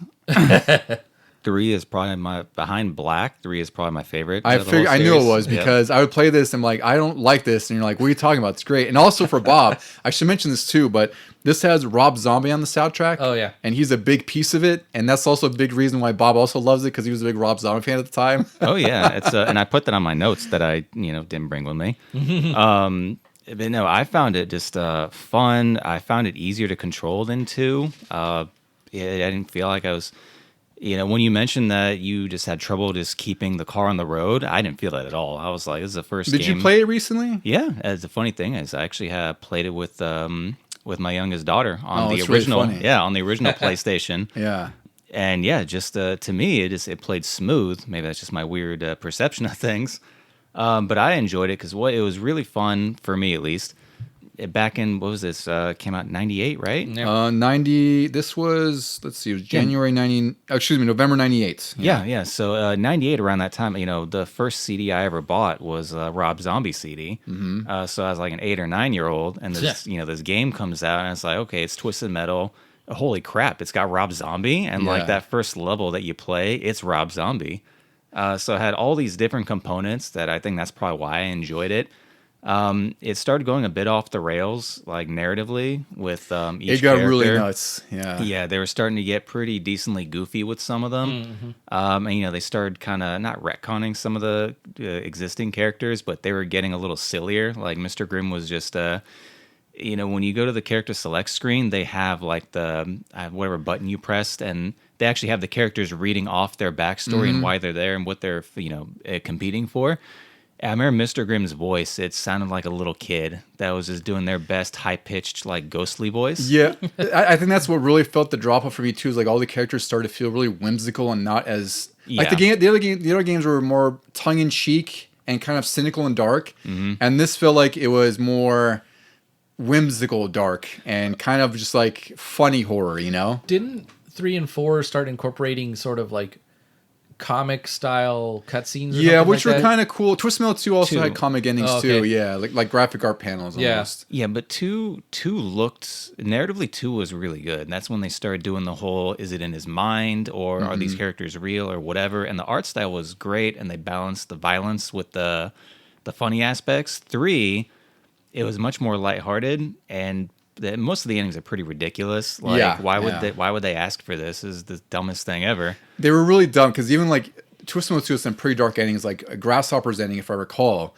you find out she's Calypso's daughter, and they've long lost her, I should say. Calypso embraces her, and then she explodes and kills him because it turns out that someone had built sort of an android that's a facsimile of his daughter, and that's how they got to him to kill her. So it's like a pretty dark and twisted ending. Yeah. And I can't really pinpoint Twisted Metal 3 endings, but I just remember them playing through them. I was like, this kind of sucks. Like, these aren't very good. Yeah, to give context, Sweet Tooth's, granted, you could argue in the first game, he was just mentally ill. So you could argue, okay, that's why he asked for like the paper bag and a package of hot dogs or whatever it was.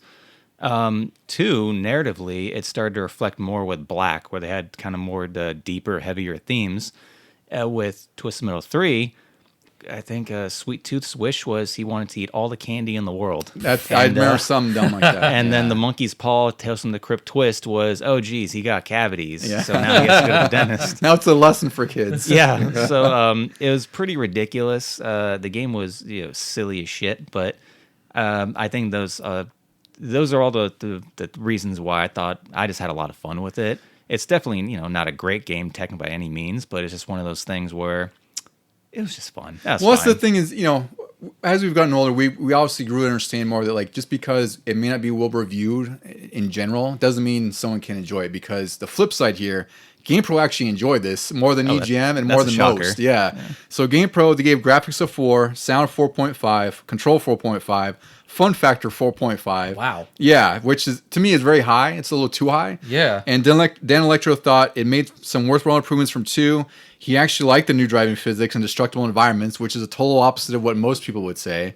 And he also noted that the high-res textures had to be compromised to meet 30 frame per second requirement, but he thought the level design was excellent. So he says like the polar opposite. He's basically saying what Bob says. Oh my god! How much Like were Bob they? may as well have viewed this. How much were they paid off? Yeah, let's not forget too. This game made an appearance in Big Daddy as well. Oh yeah, I'm sure that sold a lot too. I'm Yeah. sure. Yeah.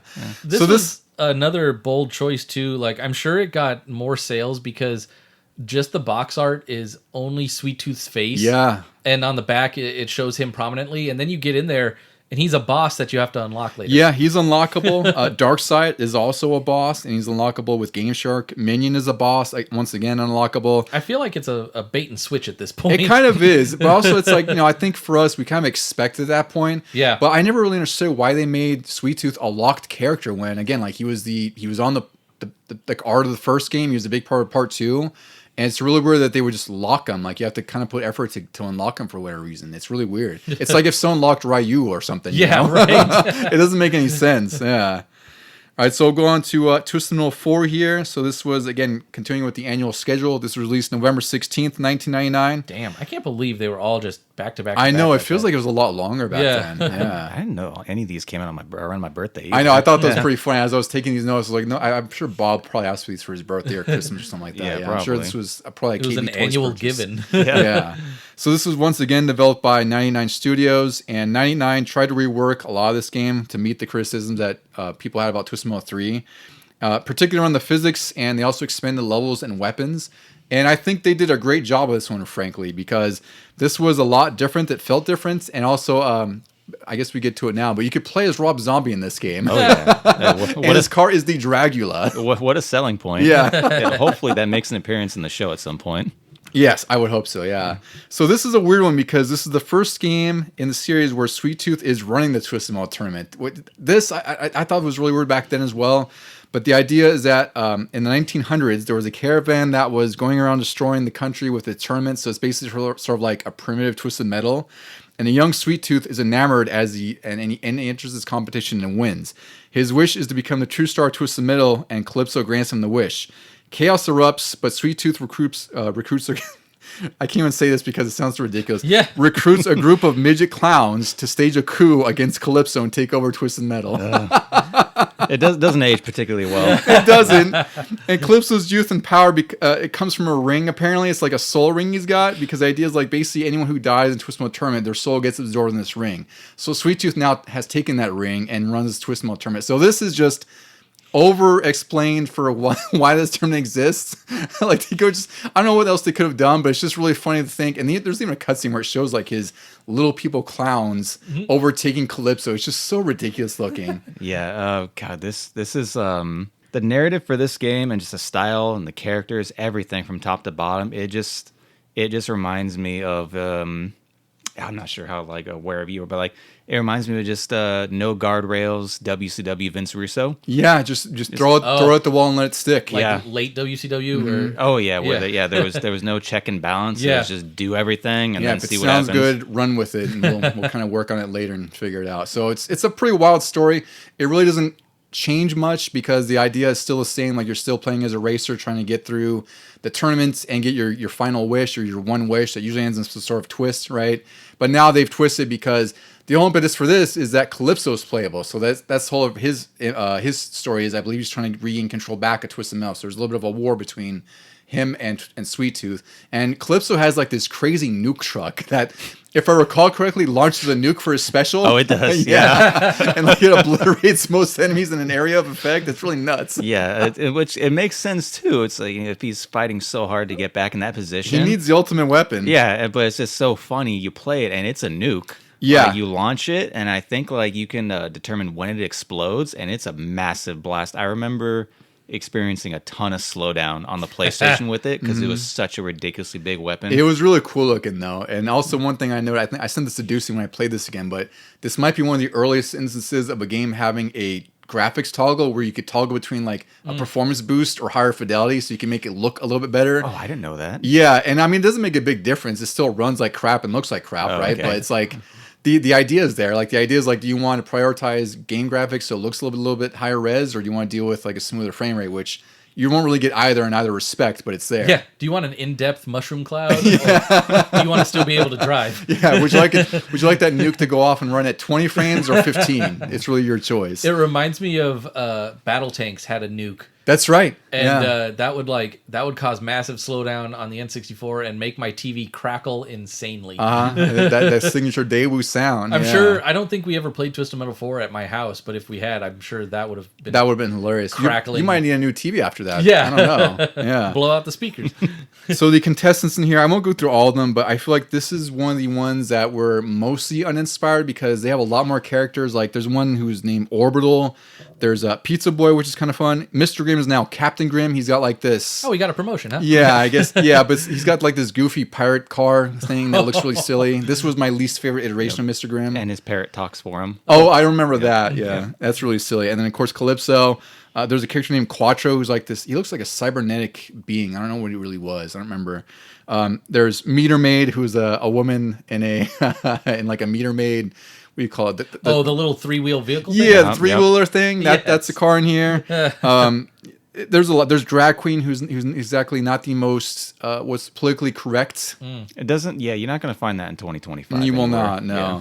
So I feel like this is some of the weaker roster, but then they also have like a bunch of secret characters. Like there's Minion you can unlock. There's Super Thumper, Super Slam, which are just sort of enhanced versions of their Twisted Metal 2 or 3 counterparts. And the reviews here were more middle of the road, which is fine. I mean, I think these are mostly on the mark. So EGM reviewed it, EGM 126. They gave it a 7, 6.5, a 5, and a 5.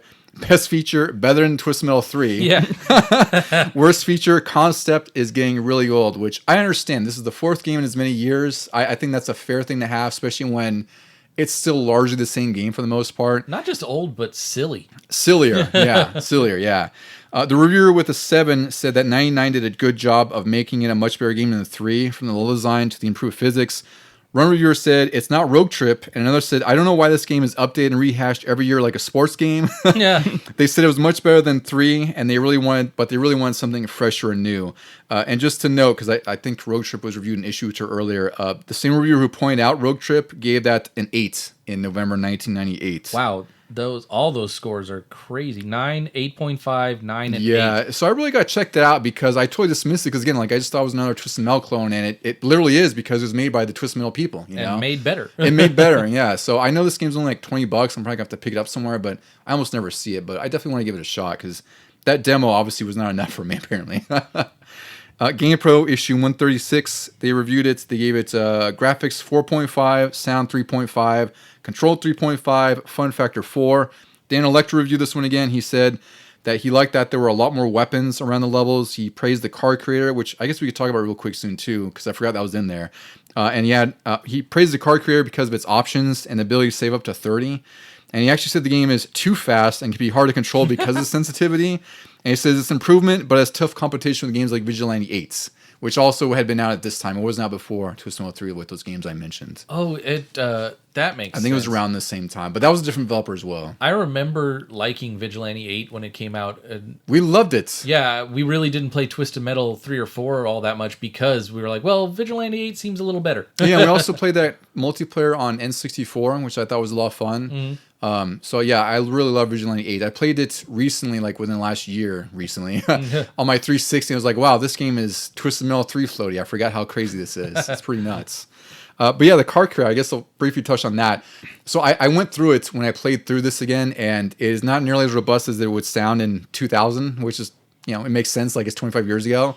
But there's really like, I think there's like 3 or 4 different tiers. It's like size of vehicle, small, medium, large. Special weapon, it's like there's 3 or 4 different options. So you could technically, there's a bunch of permutations in that. It doesn't really do much because there's no personality to it. I don't even know what the ending would be like either, actually. I didn't even think about that. I don't remember. Or if there even was an ending. Yeah, because I forgot there was even a car creator option. I remember back then I think I played around with it for a little bit. But there's no personality to the cars. There's no point for me to actually make them, so I just stuck with the characters. But yeah, I'm curious if there were anything by the time you finished it. I don't think there was though. I can't imagine there was. Yeah. Did you play this one at all, Ducey, back then? At all? Nope. You have no familiar with it? No. Bob, did you? Where would you place this with Twisted Metal 3? Because I think this one. I think of the earlier games, I think this one is unfairly crapped on because it's not great. I don't think it's better than 1 or 2 necessarily, but it's still really good. It's way better than a 3 in my eyes. Well, I'm gonna give you the Bob counterpoint here. I know you will. I was ready for it. That's why Yeah, I was teeing you up. Yeah, 3 and 4 are actually my preferred games out of that first. Wow. The originals. Yeah, I'm not surprised though because I know how much you played those. Yeah, so 3 and 4 for me. Everyone kind of moved on from Twisted Metal at that point. Because you guys mentioned like Vigilante 8. I'm just like, I don't think I played that one. I bet you didn't even bother with that one at all. I You didn't. probably watched me and Ducey play and like, yeah, I don't need it. Yeah, I'm like, that's not Twisted Metal 4. I'm gonna play the Yeah. better game.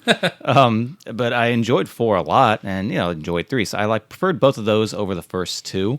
But yeah, 4 was just bonkers, ridiculous. With the characters were fun, and some of them had some like really cool specials too. Like the pizza boy, he had like these pizza cutters. Like, Yeah, I do blades. remember that. Yeah, it made a cool noise, and like they would shoot out and they would home in on the enemies.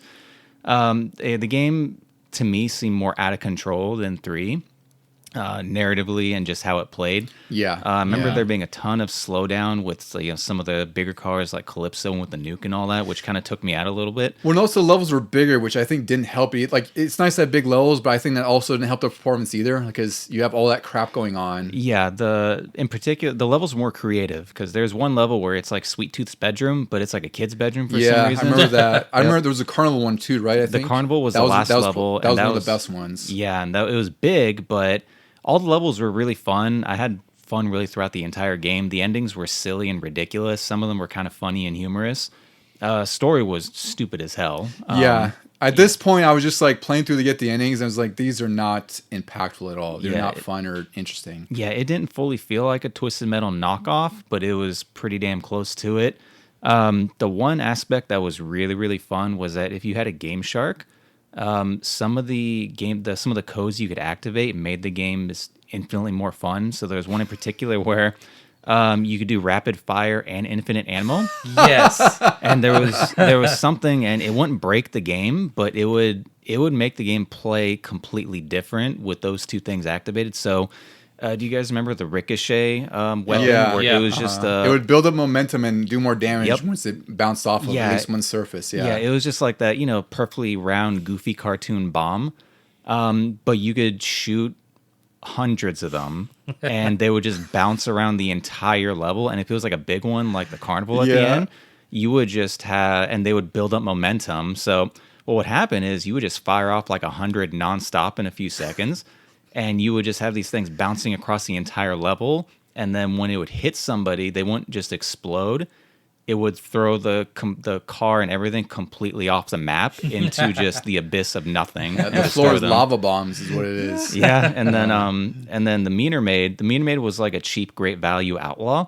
So they still had the taser, that The taser. siren. Yeah, That's right. Yeah. yeah, it was like the taser that spun around. So if you did the rapid fire on that one, you would just have this giant spider web of electricity. And as soon as it would touch any car it would touch, it would send them like out of bounds for the game into space and give it like 10 seconds. you would hear them explode off in the distance. And it made it to where you would just plow through the levels no problem. I'm but it sure, was, oh because my you God. have infinite arsenal, which the AI enemies do Yep. not. It was so fun, and then the proximity mines too, because you could do rapid fire, so you can make this giant trail of Like bombs. like dominoes. Yep, like dominoes. And then the cool thing was like at the end with the carnival, you can go on the highest level on the roller coaster, and you just wait for someone to go and run over them. And if you did, the game would slow down like crazy. But you would see this chain reaction of just explosions across the entire level. No, I do remember that because it almost looked like when you're watching like a WWE event and they do the border fireworks going off the edge of the arena or something like that, right? Yep. Except it's just proximity bombs. And I also remember, I think you get hit by the roller coaster that would sometimes send you flying too. Oh, right? you could, yeah. Because I on the think edge so. of on the edge of the map, yeah. I vaguely remember it, but yeah, playing it with Game Shark, oh my God, it was so fun. Yeah. So this game, like I said, I think it's unfairly hated on. I think it's not gonna blow you away or anything. But I think outside of the awful story and the awful kind of I'd say uninspired characters, it's a pretty damn fun car combat game. But I think you also nailed it, Bob, where it feels like a Twisted Metal knockoff that's trying to be Twisted Metal. Like it's Twisted Metal, but it's not. That's so weird to think. Yeah. I think something more apropos for this would be it's the Batman and Robin of Twisted Metal. The Joel Schumacher Twisted Metal. Well, that makes sense. That makes sense. Yeah. Because without that, there was no Batman Begins. So without 4, we wouldn't have what came later. I guess that's true. That's actually a perfect segue for this because this, I will just spoil it all for you because it's obvious. This is my favorite Twisted Metal game ever. I cannot overstate how much I love this game, how much I was waiting for it. But after Twisted Metal 4, which again, we went through the reviews, like a lot of people were tired of it. And I say that in a general sense because I think that's also what was the case for gaming in general. Like there have been so many Twisted Metal games, there have been so many clones that people were just waiting for something new. And, at this point, the PS2 had come out because by the time, let's see, November 1999, it was about a year out from the PS2. The PS2 came out in October 2000.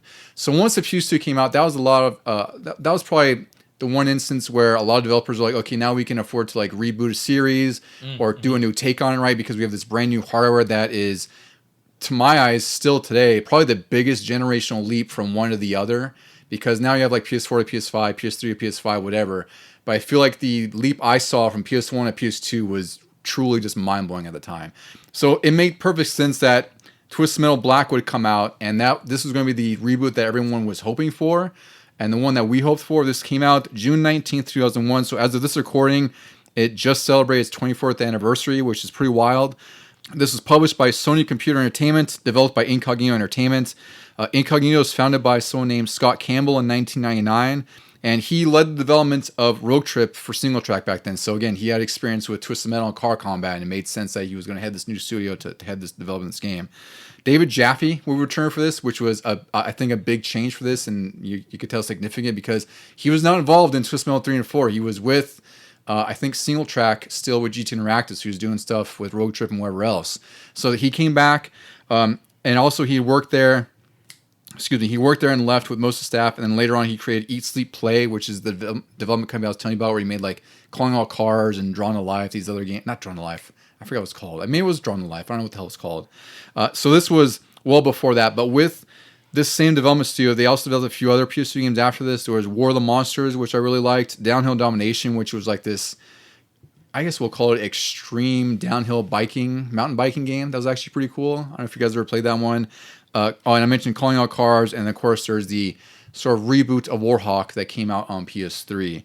So this game is also notable because it runs at a very crispy 60 frames per second. I remember when they showed this trailer, I think it was like the late 2000 or late 99 or something like that, or late 2000, excuse me.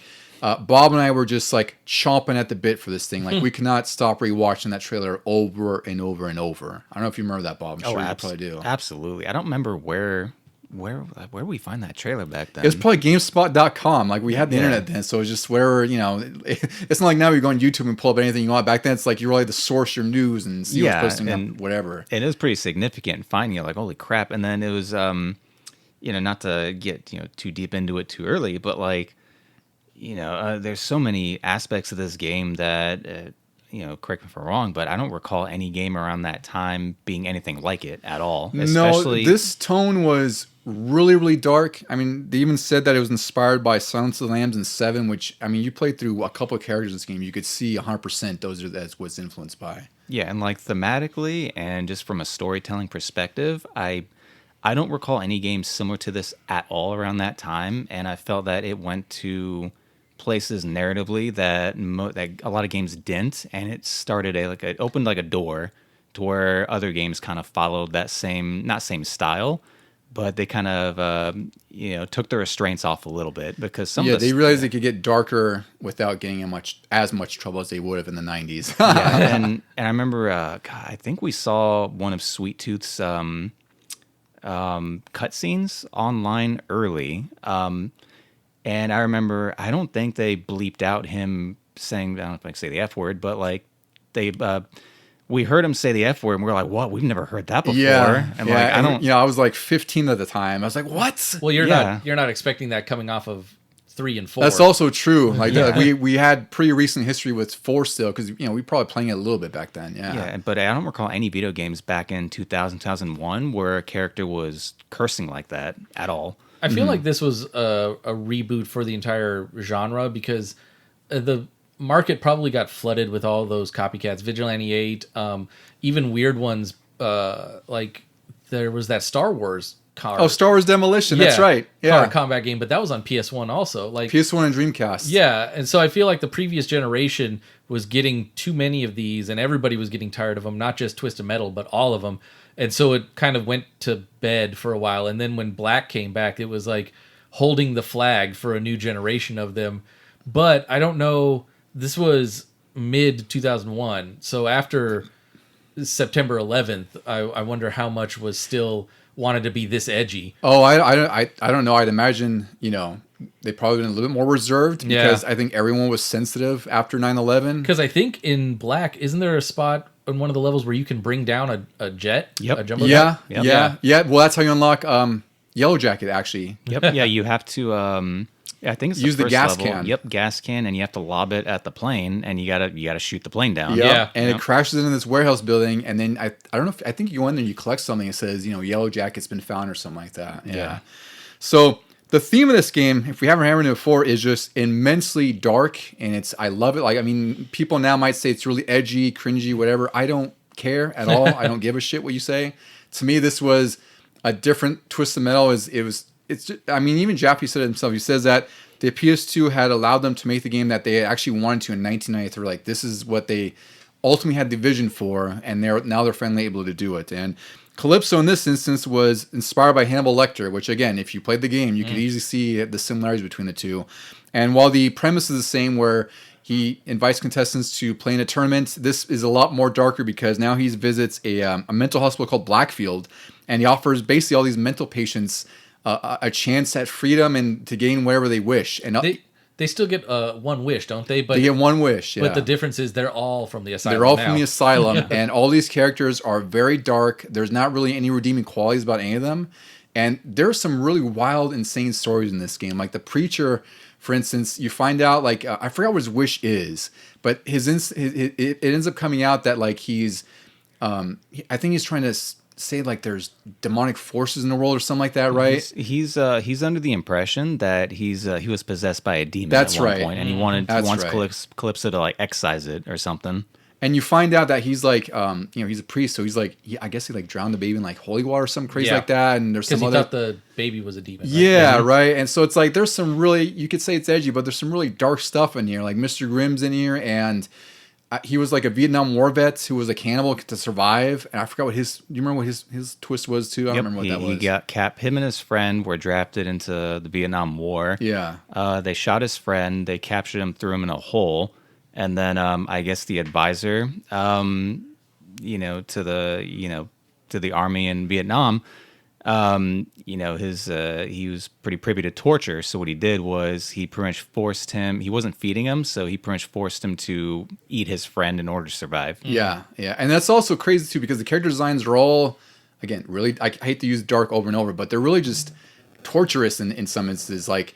Mr. Grimm is actually wearing a skull helmet, like he's wearing someone's skull over his face. And probably his friend. The skull of his probably friend. His friend, right? Yeah. So this game is totally different than any of the previous Twisted Metal games, and it really shines with it. There's a different format with the, I guess we'll call it story or arcade mode. There's like an opening cutscene, which takes place in the asylum, and it's really just the backstory of the character. There's a mid cutscene where I think you fight is Minion, the mid boss in here, right? Yep. And then you get sort of a midpoint scene where it's usually might give more background to the character themselves, like kind of their inspirations or how they got to where they are. And then, of course, there's the ending, which is the great sort of Tales from the Crypt, Twilight Zone twist on these things. And each character, I mean, you just want to know what happens to them. So I think that's one thing is like Bob and I played through this game like dozens of times because there's also unlockable cubes. There's a whole bunch of stuff you can find, just about the levels. Everything about this game is just bigger and more intense and more crazy. And it's just, it's honestly like one of my favorite PS2 games ever. I would say the same for me. Like, I would rank it pretty high. I only just got a copy recently. I never owned it back then, but I know I borrowed it from you a ton. Mm-hmm. And I actually played it a lot. I feel like this was the one I spent the most time on, and this was the one I got the most endings out of. Yeah. I really wanted to see what everybody's deal was. Mm-hmm. But I'm also thinking I probably used some sort of cheat codes. I think we did at some point, especially to find collectibles, because this game, we'll get to it after we get the reviews here, but it is really freaking hard. It's a lot harder than I recall. Yeah, it was, and I think I managed to somehow get through it without codes the first time, but to get everything unlocked, I had to use codes. Yeah, well, because again, like to find these black cubes and they're hidden throughout each level, and each of these levels are pretty sizable, especially. I mean, maybe now they're not as huge, but they're still pretty big. So you had to, have the least amount of distractions and people shooting at you could, the better it was. But sometimes you need to use cheats so you could roam around and find these damn things. Yeah. It wasn't so easy. So for reviews, I got from IGN and GameSpot as well as a couple magazines here. So I'll start with EGM, issue 145. They gave this an 8, a 9, and 8.5, which is EGM Silver. The best feature is solid game engine and nice graphics. Worst feature, lack of variety, which I find kind of dumb. Yeah. There's quite a bit of variety in this game. Interesting point, because there's quite a bit to explore and unlock, and not just with characters, but also levels. Yeah. It's really weird that that's their one pain point in this game. Yeah, and the weapons were pretty damn unique too. They were. Well, we can get into those too. Yeah. EGM did say screenshots don't do the game justice, and they said it's finally the Twisted Metal sequel that everyone wanted. The physics and controls were perfect. One reviewer said that he wished there was more variety because each story mode level is the same for everyone and light on multiplayer options. And one reviewer said the dark humor knows when to kick you in the balls, which I think is a perfect way to put what the story can do to you. GamePro reviewed this in August 2001, issue 155. They give the graphics a 5, sound a 5, control 4.5, fun factor 4.5. Dan Lecter reviewed this one again. He said graphically, Twisted Metal Black simply looks bitchin'. Those are his words. He noted that all the particle effects and despite all the particle effects, there wasn't any slowdown. And he said that the sense of speed isn't as good in 4-player, which I don't recall ever playing 4-player here. Maybe 2. I don't know if we ever used the multi-tap on this thing. No, we had one, but I don't think we used it for I don't think so either. Yeah. I kind of forgot it had a 4-player mode. And he said that he did not like the difficult AI and said it was too smart, often only hurting you, but it's car combat at its best, which I think is also perfectly appropriate for this game. IGN gave it a 9.6 out of 10. The reviewer had some small nitpicks. They weren't a fan of some of the slower cars, which I think is fair, like Warthog and some of the others, but it's not that big a deal. He said it was the ultimate car combat experience with lots of secrets and unlockables, which again kind of goes against what EGM is saying with lack of variety. Yeah. GameSpot gave it a 9.5 out of 10. They said it's a terrific game in every aspect, and it plays better than any other car combat game. And overall, they love the character stories and cutscenes and multiplayer. So, yeah, this game it got high marks everywhere. They eventually released at Greatest Hits because it sold so well. And also there was, it's one of the earliest online games on the PS2, which is kind of wild. You could actually mail in a little mailer postcard to get a free copy of Twisted Metal Black Online, which you could play online with the broadband adapter, because when you brought the broadband adapter, it had a little placard you could send out. And then later Greatest Hits versions, I believe, also include Twisted Metal Black Online. I wish I'd gotten to play it because I never got the broadband adapter for PS2 until like way later when everything was dead and gone. And I think I played like Metal Gear 3 or Metal Gear Solid 3 online. But I would have liked to have played Twisted Metal Online. But this game, fellas, like, what else do you want to say about this? Because I feel like this, to me, is like one of the best PS2 games. I think it's one of the best instances of showcasing what the PS2 can do. And again, it's like the ultimate reboot for me, at least, for one of my favorite series. Yeah, I can't say much more. Like, it was just, I think this got me more into Twisted Metal than the original game, even though I said what I did about the original game being like a mascot for it. But if I didn't have such fond memories for Twisted Metal Black, I might not have even tried the series, like watching the show or anything. Yeah, I could talk about this game all day. It's, I know we could have done a whole episode, whole hour and a half about Twisted Metal Black. Yeah. yeah, because not only is it my favorite Twisted Metal, it's just one of my favorite games, period. And besides the fact that it's ridiculously fun and just the smoothest possible way to play Twisted Metal, the stories and the cutscenes and just the overarching theme of everything is so good. Well, also we should point out too, the theme of the game literally is Painted Black by Rolling Stones. Yeah, that too. Yeah. And there's nothing more appropriate for how dark and just macabre this game is. It's freaking wild. Yeah, and it's not like they're just purposely pushing boundaries just to be edgy for the sake of being edgy. The characters are well thought out with fleshed out intentions and motivations and everything. And then ironically for this particular one, the characters that ask for violent wishes or to harm someone else or that involve killing, they all get what they want, no strings attached, like some of the other games. Most of the characters, if not all of them, that ask for something noble, like maybe to right a wrong, they're the ones that get screwed in the end. So like, remember, like Outlaws, he was like, oh, I want to do this so I don't harm those innocent people. Oh, well, you get killed at the end of your ending. So I just thought it turned everything on its head. Everything was just so much more grim, which was so good. I really wish that they would make a follow-up to this and keep that style, not the mash of, oh, you kind of got like the silly stuff with the dark stuff. I wish they would just make a follow-up to Black in some manner, which I doubt that's going to happen. But yeah, incredible now, and playing it back then for the first time, especially incredible. Just seeing where they went, how hard they took it, and they took it even further than what came out, but they had to take out a lot of footage and a lot of story points. Mm-hmm. But my God, what a fantastic game! Yeah, this I really can't praise this game enough. Like even, I'd say the biggest fault of this game is that it is really, really, really difficult. But even then, it's like a small blemish because there's cheats if you want to. And there's, again, like the biggest thing is it's the secrets to discover. And like we mentioned, shooting down that plane with the gas can to unlock a character. I remember there's also an instance where you could shoot the cartwheel off its base and it starts rolling through the suburbs. Oh, yeah. And there's also like a hidden cube there. It's just, this game just really does its best to give you a bunch of surprises and secrets to find. And on top of it, it's all wrapped under this really like unsettling 7 Silence of the Lambs theme that I think works really, really well.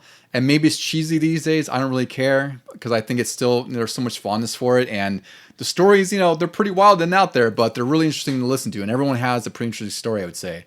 Yeah, and again, I do feel that just the mature subject matter of this game opened the doors to what games could be thematically. Yeah. It wasn't just, oh, they're silly or they're this or that.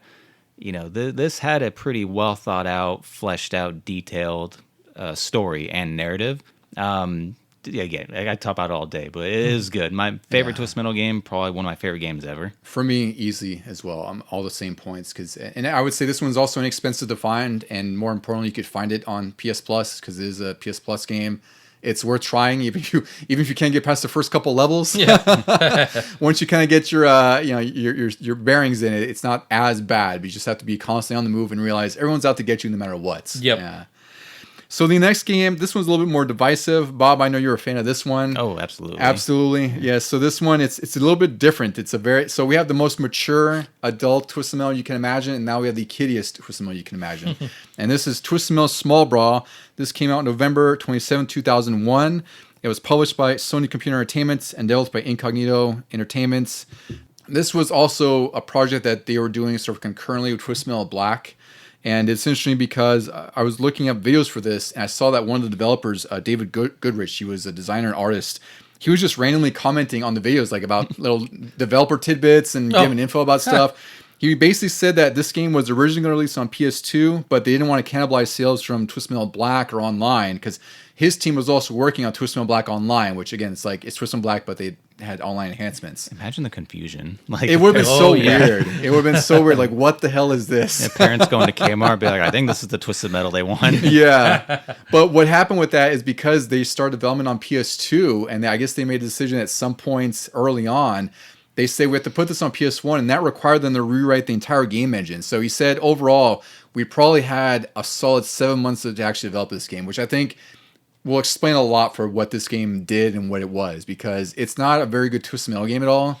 But obviously, it's not meant for the sort of typical Twisted Metal audience. This is literally kids with RC cars and car combat, which I think is a really cool idea, because you have all these different levels that revolve around like playgrounds or like these, I think there's like a bedroom one in here or something like that. But overall, it's just like the story. If you thought the stories in 3 and 4 were really, kind of childlike and whimsical, these are all childlike and whimsical, like down to the roots. These are the sequels to those. Yeah. So the neighborhood bully in this one is Billy Calypso, which I think is a funny name. Just Billy Calypso has a funny rhythm to it. He invites the local kids to join his tournament, and same gimmick. He grants them one wish for whatever it could be. And in here, they have a lot of the mainstays of Twisted Metal. There's Crimson Fury, who was in the original game, maybe the original 2. He hasn't been in too many of the games, but he returns. He was in the first one. In the first one. Ferrari. Yeah. Darkseid's in here, Hammerhead, Mr. Grimm. There's a new character called Mime, which I think I also later read that they developed him way late, which is why it's very nondescript. I don't know if he has really a story or anything like that. And there's there's Axel, there's Thumper. So they try to get like all the mainstays of Twisted Metal in this game. David Goodrich also mentioned on here, he says that there was an ending in here that was removed. It's a little bit insensitive. Wow. So Axel's in here, and his ending was removed because the ending here is that so in this game, Axel is a disabled kid. He's like in a wheelchair, I believe. And what he wishes that he could basically walk again. And Calypso grants him that, but he grants him these bionic legs, which allow him to walk. But the problem is that Calypso has remote control, so he's controlling Axel, which, to my interpretation, is almost like he's kind of enslaving him, because he then forces Axel to do like yard work and step on like yard rakes to hit his face. Oh my god! So they thought that late in development was like, yeah, that was a little too insensitive. We can't put that in there. You're basically enslaving a disabled person. Calypso, what an asshole! Yeah, it's like that's one of the darkest twists you could put in, especially with how this game's like a kid themed game. Like it's supposed to be like these, like probably 7-8-year-olds playing this thing. The Calypso from Black is probably like, man, I wouldn't even go that far. Yeah, exactly. It's like, what's wrong with you? Yeah. So this game was not well received. It's we'll talk about why we didn't really like it so much, or I didn't like it so much. I know Bob loved it, but I'll get through a couple of reviews here first. So EGM reviewed this, issue 150, January 2002. They gave it a 2.5, 4.5, 3.5. The best feature is plumber's ass in the kitchen level is what they said. Worst feature, slow game speed. The 2.5 reviewer said, thank God for the plumber's ass crack that sticks out from underneath the sink in the kitchen level. If it weren't for that, this would be a total loss. Series veterans won't be impressed, and the other reviewer said that it was a slapdash, sloppy, and unimaginative retrofit. He liked the idea, but he said the floaty controls and graphics ruin it. GamePro in issue 161 reviewed it. These are all at 5, so these aren't too bad. They gave graphics a 3, sound a 3, control a 3, fun factor 2.5. Dan Electro, the fan of Twisted Metal, reviewed it. He said it was more disappointing than Twisted Metal 3 and 4. Damn. But the level designs are cleverly designed and weapon substitutions are fun. The execution is really bad with a poor sense of speed, but Brawl is for serious completionists or gamers too young to care. So I think his review is probably more spot on because it's more in the middle and fair. Like, it's not that awful of a game. It's just not very good. And also, for context, IGN reviewed this. They gave it a 4.5 out of 10. GameSpot gave it a 6.5 out of 10. So I can't say too much about this game because it's a kid's Twisted Metal, and it feels like it. The stories aren't remarkable. The characters are kind of interesting because they're basically just kid versions of the characters which, again, you put this against Twisted Metal Black, and it's just like a wild difference between the two, But Bob, go ahead and sing your praises for this game because we have some fun stories about this too, especially buying it, if I recall. Oh, geez. Yeah. That one reviewer at the end, I think that pretty much hits it, all on the head or on the nose. Yeah, it felt sloppy. It felt like they just kind of threw it all together in a really, small or short time frame. Which is what ended up happening. Like, after the developer mentioned, 7 months, that's no time to develop the game. It's crazy. Yeah, and it plays and it looks and it kind of feels that way, but it's also charming as hell. Where 3 and 4 were just ridiculously silly and just wild. This one fits within the context of what they were trying to do, where it's, fits in with RC cars and being for kids and all that. Really rough around the edges compared to really any of the other games. It felt like it was slapped together too quickly. But I had a lot of fun with it. It says the levels were really fun. One thing I was gonna mention, like with Toy Story 2, it was fun being a toy and navigating like all these giant, human scale environments. Exactly. Yeah. So doing that with the RC cars was really fun, and a lot of the levels are pretty creative, and the weapons were fun too. And then the storylines were they were cute, they were good, they were harmless. It was really wild to follow up something like Black, where it was just so polished and just so carefully crafted with this.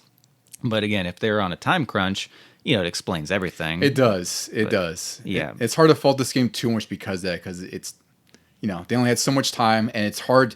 You're never going to compare Twisted Metal Black a few months before. And plus, PS2 is such a hot thing at the time. Like, it only been out for 7 months, and this was on an aging PS1. Yeah. This game was basically doomed from the beginning, the moment they switched it to PS1. Exactly. So, all those things considered, it was still a pretty fun time. And for what it was essentially a Twisted Metal game for kids that was really rough around the edges.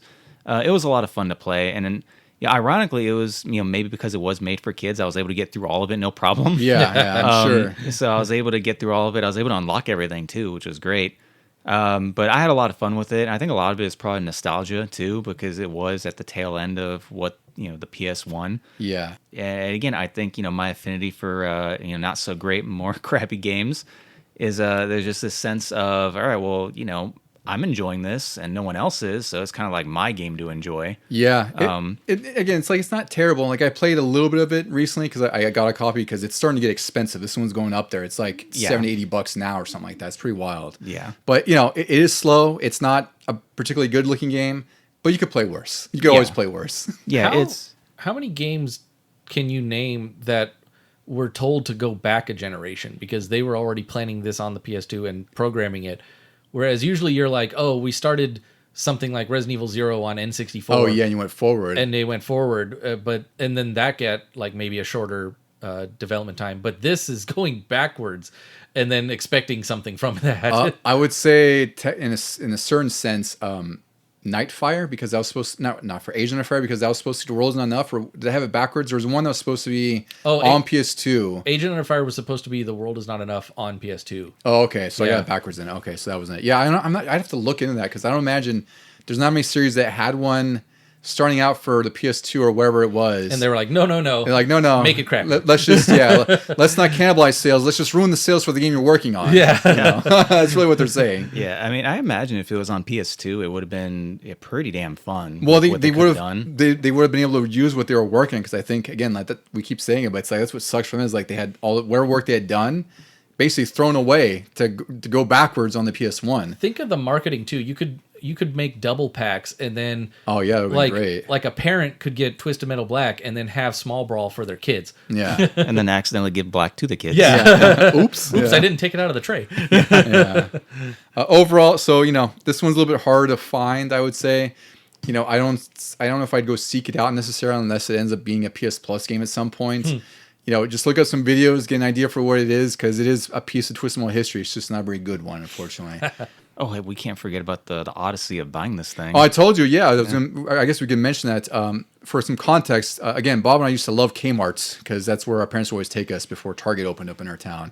And we have fondness for this one employee there. He was like whenever you work retail, there's some of us who are sticking to the letter of things of their job and like take everything very seriously. And that's who this guy, Derek, was. Mm-hmm. You told me about this. Yeah. So I really wish I knew what Derek was doing 25 years later just to see. But I just remember he had he had like a bowl cut. He had like this porno man stash going. He looked like is it Nick Offerman? Yes, that's actually a good comparison. Yeah, but he was always like giving us flack for buying stuff because you had like Grand Theft Auto 3. Like we had to get my mom to go up there because obviously I was mature rated, so he had a little bit more context for that to say, hey kids, like you guys are 15 or 16, why are you buying this? But Bob got carded to buy Twisted Metal Small Brawl, and I think it was it rated E? I don't remember what it was. I think it was rated teen? T. It was T for teen. It was teen, yeah. Bob was like, let's see, when this came out, 2000, you were like 11. Yeah. You were barely out of the teen range. I think it was 13 plus. Yep. I remember very vividly. I think that might be where a lot of the nostalgia lies. Yeah. I remember bringing the game up to the counter, and I remember this guy too. I'm like, okay, I should be fine with this one. And I go up there, and he looks at the game, and he just shifts his eyes up towards me, like I should have known. Like, what are you trying to pull a fast one, kid? Yeah, like a kid trying to buy beer or something like Yeah. that. Yeah. So and then he leans over the counter, rests his elbows on the glass, holds it up with his finger tapping on the tee, Oh my gosh. and then he was just like, "Sir, I can't sell this to you." And I was like, why? And he tapped it. He goes, "You see this? T for teen. You have to be 13. Do you have an adult that can come and buy this, maybe, or talk to me at least?"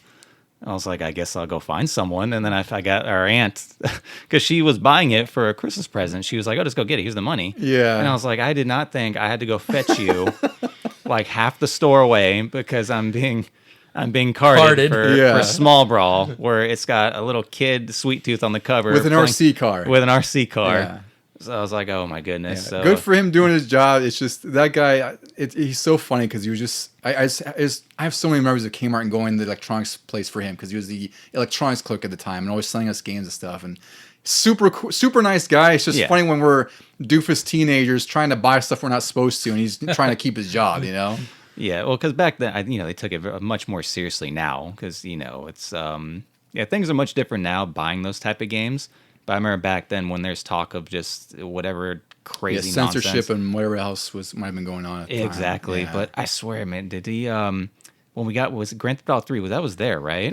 We got that there because we got the GameCube there with Metal Gear Solid 2, and he sold us Grand Theft Auto 3, which he did card us for. He had our mom too. I swear he gave Ma like some kind of like He gave her a Yeah. speech about Yeah. why we shouldn't have this, and Mom's Yep. like, whatever, I'm here with the money, give it to them. Yeah. Yeah, right. Yeah.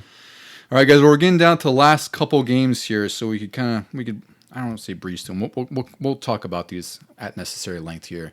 So the first one, sort of one of the last games that came out. I'm going to talk about both of these because they're related to each other because they're basically the same game, one with extra content. So this is Twisted Metal Head On and also Twisted Metal Head On Extra Twisted Edition. So Head On originally released on the PSP in March 2005.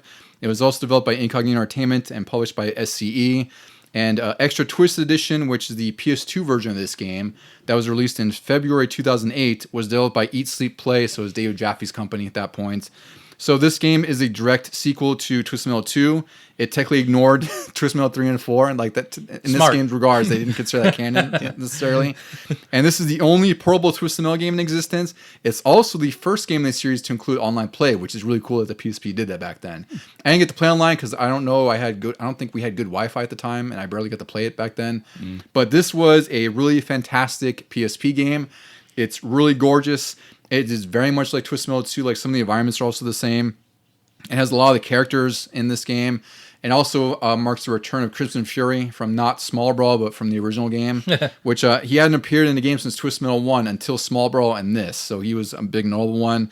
They also added some new characters in here. There's RV, which is just a big RV. And there's ATV, which is like this person on a quad. I don't know if they have endings or anything. There's also some like mini games where you have to get through like this zigzaggy road thing, and that also lets you unlock different things. I think it's like different levels or different cheats, if I recall, something like that. And they're also found in story mode, and they're usually hidden in some way, like you have to break down like a wall or something like that.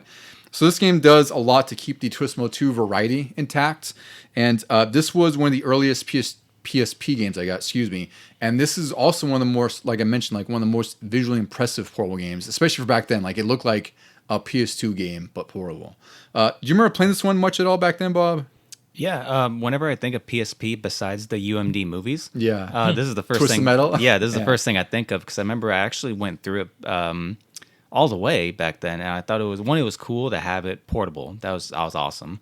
And if there was any game that was a perfect example of mashing the style of 2 and Black together. Oh yeah, this is it. It was definitely this one because it felt like it was just both games thrown into a blender, and that's what came out. Mm-hmm. But yeah, I don't remember a whole lot about like the endings and much of that. But I remember it being it felt like playing Black on a portable with the style of 2 and like a hint of Black in there. But I remember it being a lot of fun, and I remember the art style being especially impressive for like, a lot of the endings and all that. It looked great, and also I would say this is almost like a Twisted Metal 2 director's cut in a sense because it's a sequel. And it's so much a sequel that it does look like Twisted Metal 2 and it plays like it. But I also think it's a lot more polished. Like a lot of the goofiness and a lot of the AI garbage from the Twisted Metal 2 isn't here. So it's a little bit more balanced as far as like, being able to survive and not die every 2 seconds. Yeah. And this also has some like boss fights. Like I fought one of the earlier bosses where you're fighting like the guy in the RV and he has like one goon out of each window that's shooting you and you have to kill them with like weapons or like your the gas can thing, the napalm thing. So it does kind of shake up the variety with that, whereas like these different boss fights with different sort of requirements to finish them. The extra Twisted edition is the more interesting one here because this was a budget sort of greatest hits release on PS2. It was $20. And this came out, this included live action cutscenes that were cut from the original game. Those were the endings I was mentioning. Those are all intact here. There's a concept art book. There was a code for a Twisted Metal soundtrack. And there's also the unfinished Twisted Metal Black sequel called Twisted Metal Harbor City, which they call Twisted Metal Lost in here. And what that is, it's just so it's called like Far Harbor. So it's basically just like I think 1 or 2 levels that look like Twisted Metal Black. It's really more of just like considered like an early alpha or like a concept thing more than anything else because there's no endings or anything here. It was just something that they started to work on it from one reason or another. Twisted Metal Black 2 just got canceled. The project got canceled. So they put whatever they had in here, and that was kind of the cool gimmick here. And also what's most interesting is there's a Sweet Tour. You play as Sweet Tooth in like this dark, dank, almost like corridor kind of area, and you basically just run around. It's like a 3D platformer, and you find these collectibles that are like, you find some of the endings in there, you find concept art. It's just sort of one interactive way to get all the extra tidbits that they added extra Twisted edition.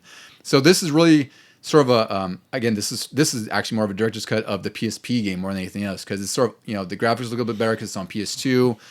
It plays a little bit better. And unfortunately, my disc broke apparently because it won't work on my PS3. So I have to get a new one. But I played on an emulator and it's still a ton of fun. Ducey, did you get to play this one much at all? Not at all. In fact, I have confused this one with the next one. Oh, did you? Yeah. Oh, wow. I was like, wait a minute, there's 2 more to go? Like, yeah. I forgot, but for some reason I did remember that there was a PSP game. I just thought like maybe it was the next one on both big systems and PSP or something that. Even though the timelines would be very much different. But I was just like, when I saw this, I was like, oh, okay, that's what this one is. This one's worth buying. If we see it in the store, I think you should definitely pick it up because it's just a better Twisted Metal 2 is really what it is. Nice. And the PS2 version is even better because, like it says, all the extra bits on there. I'll quickly go through some of the reviews here because I've kind of mashed up both. I just got the Metacritic for both. So the PSP version, which is the original head-on, that got a 79 out of 100. The PS2 Extra Twist Edition was 73 out of 100. So the PSP, just some snippets I got. Some of the reviews were revolving around the great graphics on online play, and it doesn't need to deviate from the formula of the old games. Fans and newcomers will love it. Some of their bad reviews said that there isn't anything new, and vets will not be interested for the simple gameplay, which I find a complete lie, because I actually love this game. Yeah.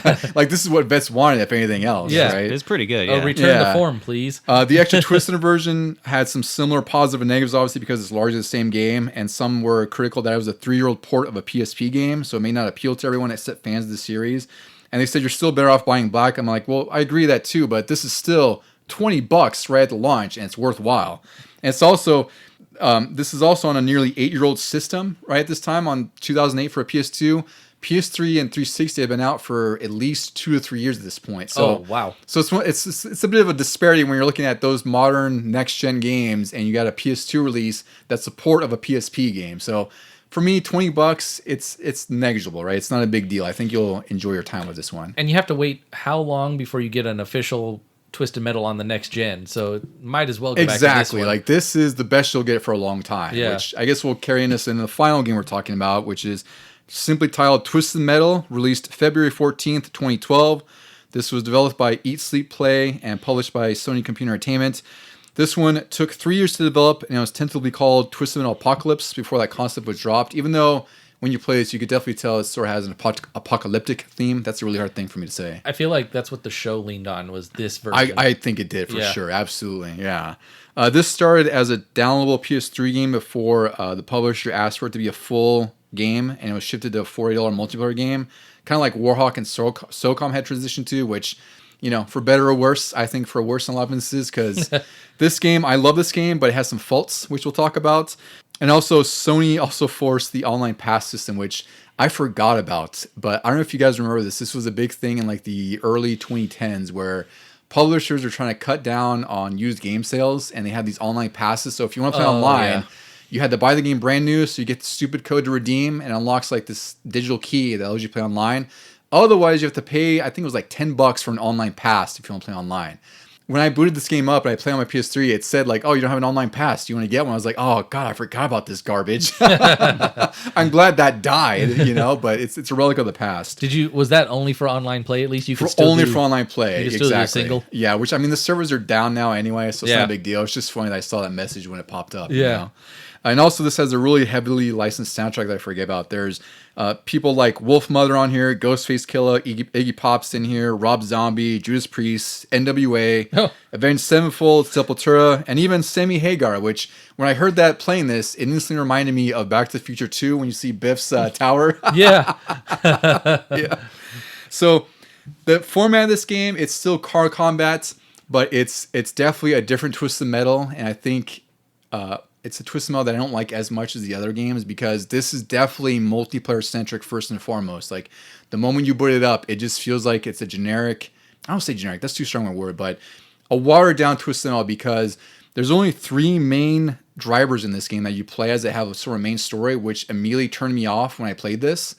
And all the cars are now part of sort of these factions. Like there's a Sweet Tooth faction that has like these, like the ice cream truck that can transform, and these different bulkier cars. There's who else? Mr. Grimm, where everything's like a motorcycle or some instance. There's Dollface. And they're really the 3 main characters here. Here's the factions. Clowns, Skulls, Dolls, and the Holy Men, which I thought was fun because there's a preacher in here. The cars in here are the infamous cars from the original games are still in here, but there's no distinct drivers. So like you'll have a roadkill car, but it's just mapped to your Sweet Tooth could be driving it, or your Mr. Grimm. Oh, weird. You're right, yeah. So it's really just like you have the characters as cars, and then you only have like a handful of characters, which I think really kind of ruined this game. But it also makes sense given that this was supposed to start out as a multiplayer game, and they eventually basically decided to shoehorn a single player story into this. And you could tell it definitely wasn't working. I mean, I guess 2012 might be a little early for this, but if they wanted a multiplayer focused Twisted Metal, they could do somewhat of a hero shooter. Yeah. But as, so each car has its individual personality and what you want to, your play style forms to one of those cars, and then you go out in teams of 5-on-5 or something. I think it would have worked that way. If anything, like this was maybe released at the wrong time, like you said. Yeah. Where it's just nowadays this is pretty common. Even it could be like free to play, where you unlock a bunch of stuff through battle passes and whatever garbage. I think that might work in some instances since car combat isn't popular anymore. Yeah. But I think for 2012, and especially for my expectations, like I don't know about. Did you play this at all, Ducey? I forgot to ask. No, not at all. No. I know Bob, you play this quite a bit. I think because I feel like I heard all of this negativity towards it. And I was like, oh, they tried to make a comeback and it didn't work. It sucks because the game plays great. I actually really love how much I actually played this for quite a bit when I played this a few weeks ago. It plays really, really well. Like it controls really well. I don't like some of the weapons and how they feel, but it just feels like it's such a condensed, featureless version of Twisted Metal. Like everything I loved that made the original game so good, largely gone from this. In the stories here, there's only 3 main ones, and they have these really cool cutscenes that I think are a mix of like live action and CG. Yeah. Like Sweet Tooth's story is that he's a serial killer trying to find his daughter Sophie. He enters the tournament so Calypso can reveal where she is. Once he wins, Calypso sends Sweet Tooth to a coffin and tells him his daughter committed suicide 10 years ago because she could not cope with his crime. So again, they're continuing with like the morbid endings and like these twists and everything like that. There's just far less of them, and there's like a larger story, I think, with the Holy Man Preacher, where that like those 3 stories you play as, which is like Dollface, Mr. Grimm, and Sweet Tooth, they all culminate to like an epilogue with the Preacher. But it's just the story it feels like a single player adventure almost, with almost like a Pulp Fiction thing, where everything's sort of anthologized in some way, where it's like these disparate stories that all somehow connect in some way. But it just doesn't feel right to me. But Bob, what did you think back then? I was instantly turned off that they went with just the 3 characters. I thought that wasn't very Twisted Metal. I thought that was a really odd choice. The cutscenes were fun. They were, live action, but they were heavily stylized, so they were pretty entertaining and, pretty fun to watch. They kept a lot of that, dark tone from Black, but they kind of also, moved away from that a little bit. And, I think this comes down to kind of like my personal preferences, where they seem to focus on a lot of things that I don't particularly like in games. So Specifically. I don't like multiplayer. I like playing by myself. So that was instantly, it's like, okay, well, it's like you said, it seems clear they were going more for like a multiplayer experience, but I'm like, okay, I don't want to do that. The online play thing, that was new to me because I don't play online. So I was like, okay, that doesn't bother me. I played a few matches online back then, but I can tell you, like, I couldn't stick with it at all because it did have some cool modes. Like, it had the typical, like, deathmatch style modes, last car standing, last person standing, whatever you want to call it. And the big mode that they were touting before release was, it was called, like, nuke mode, I think it was called, where one faction is transporting this giant statue on, like, this giant minion big rig kind of thing, and the other team is trying to whittle away damage on this thing so they could basically sort of detonate it before, or they have to destroy it before it can be sort of detonated and destroy the environment in their team. I think it's like it goes to the other faction or something like that. And also, once you destroy the nuke, you also have to kill the leader of the other team and sacrifice them so you can launch the missile to hit this other statue that's on the other team's base. So it's a pretty wild game, game mode. It's just when I played it, it was a little bit too chaotic to understand what the hell was going on, right? Which happens. Like, there's no real sort of onboarding, I guess we'll say, to kind of teach you how to play this necessarily. So I fell off pretty quick because realistically, like, an online Twisted Metal should have been easy. Should have been right in the bag. Should have been playable. Deathmatch. That's all you really need, right? And this feels like that they tried to get a little bit too ambitious, and maybe it didn't pay off in most instances. Yeah, I agree. And then, the game, it was fun. That was his big saving grace, that it was really thrilling to play.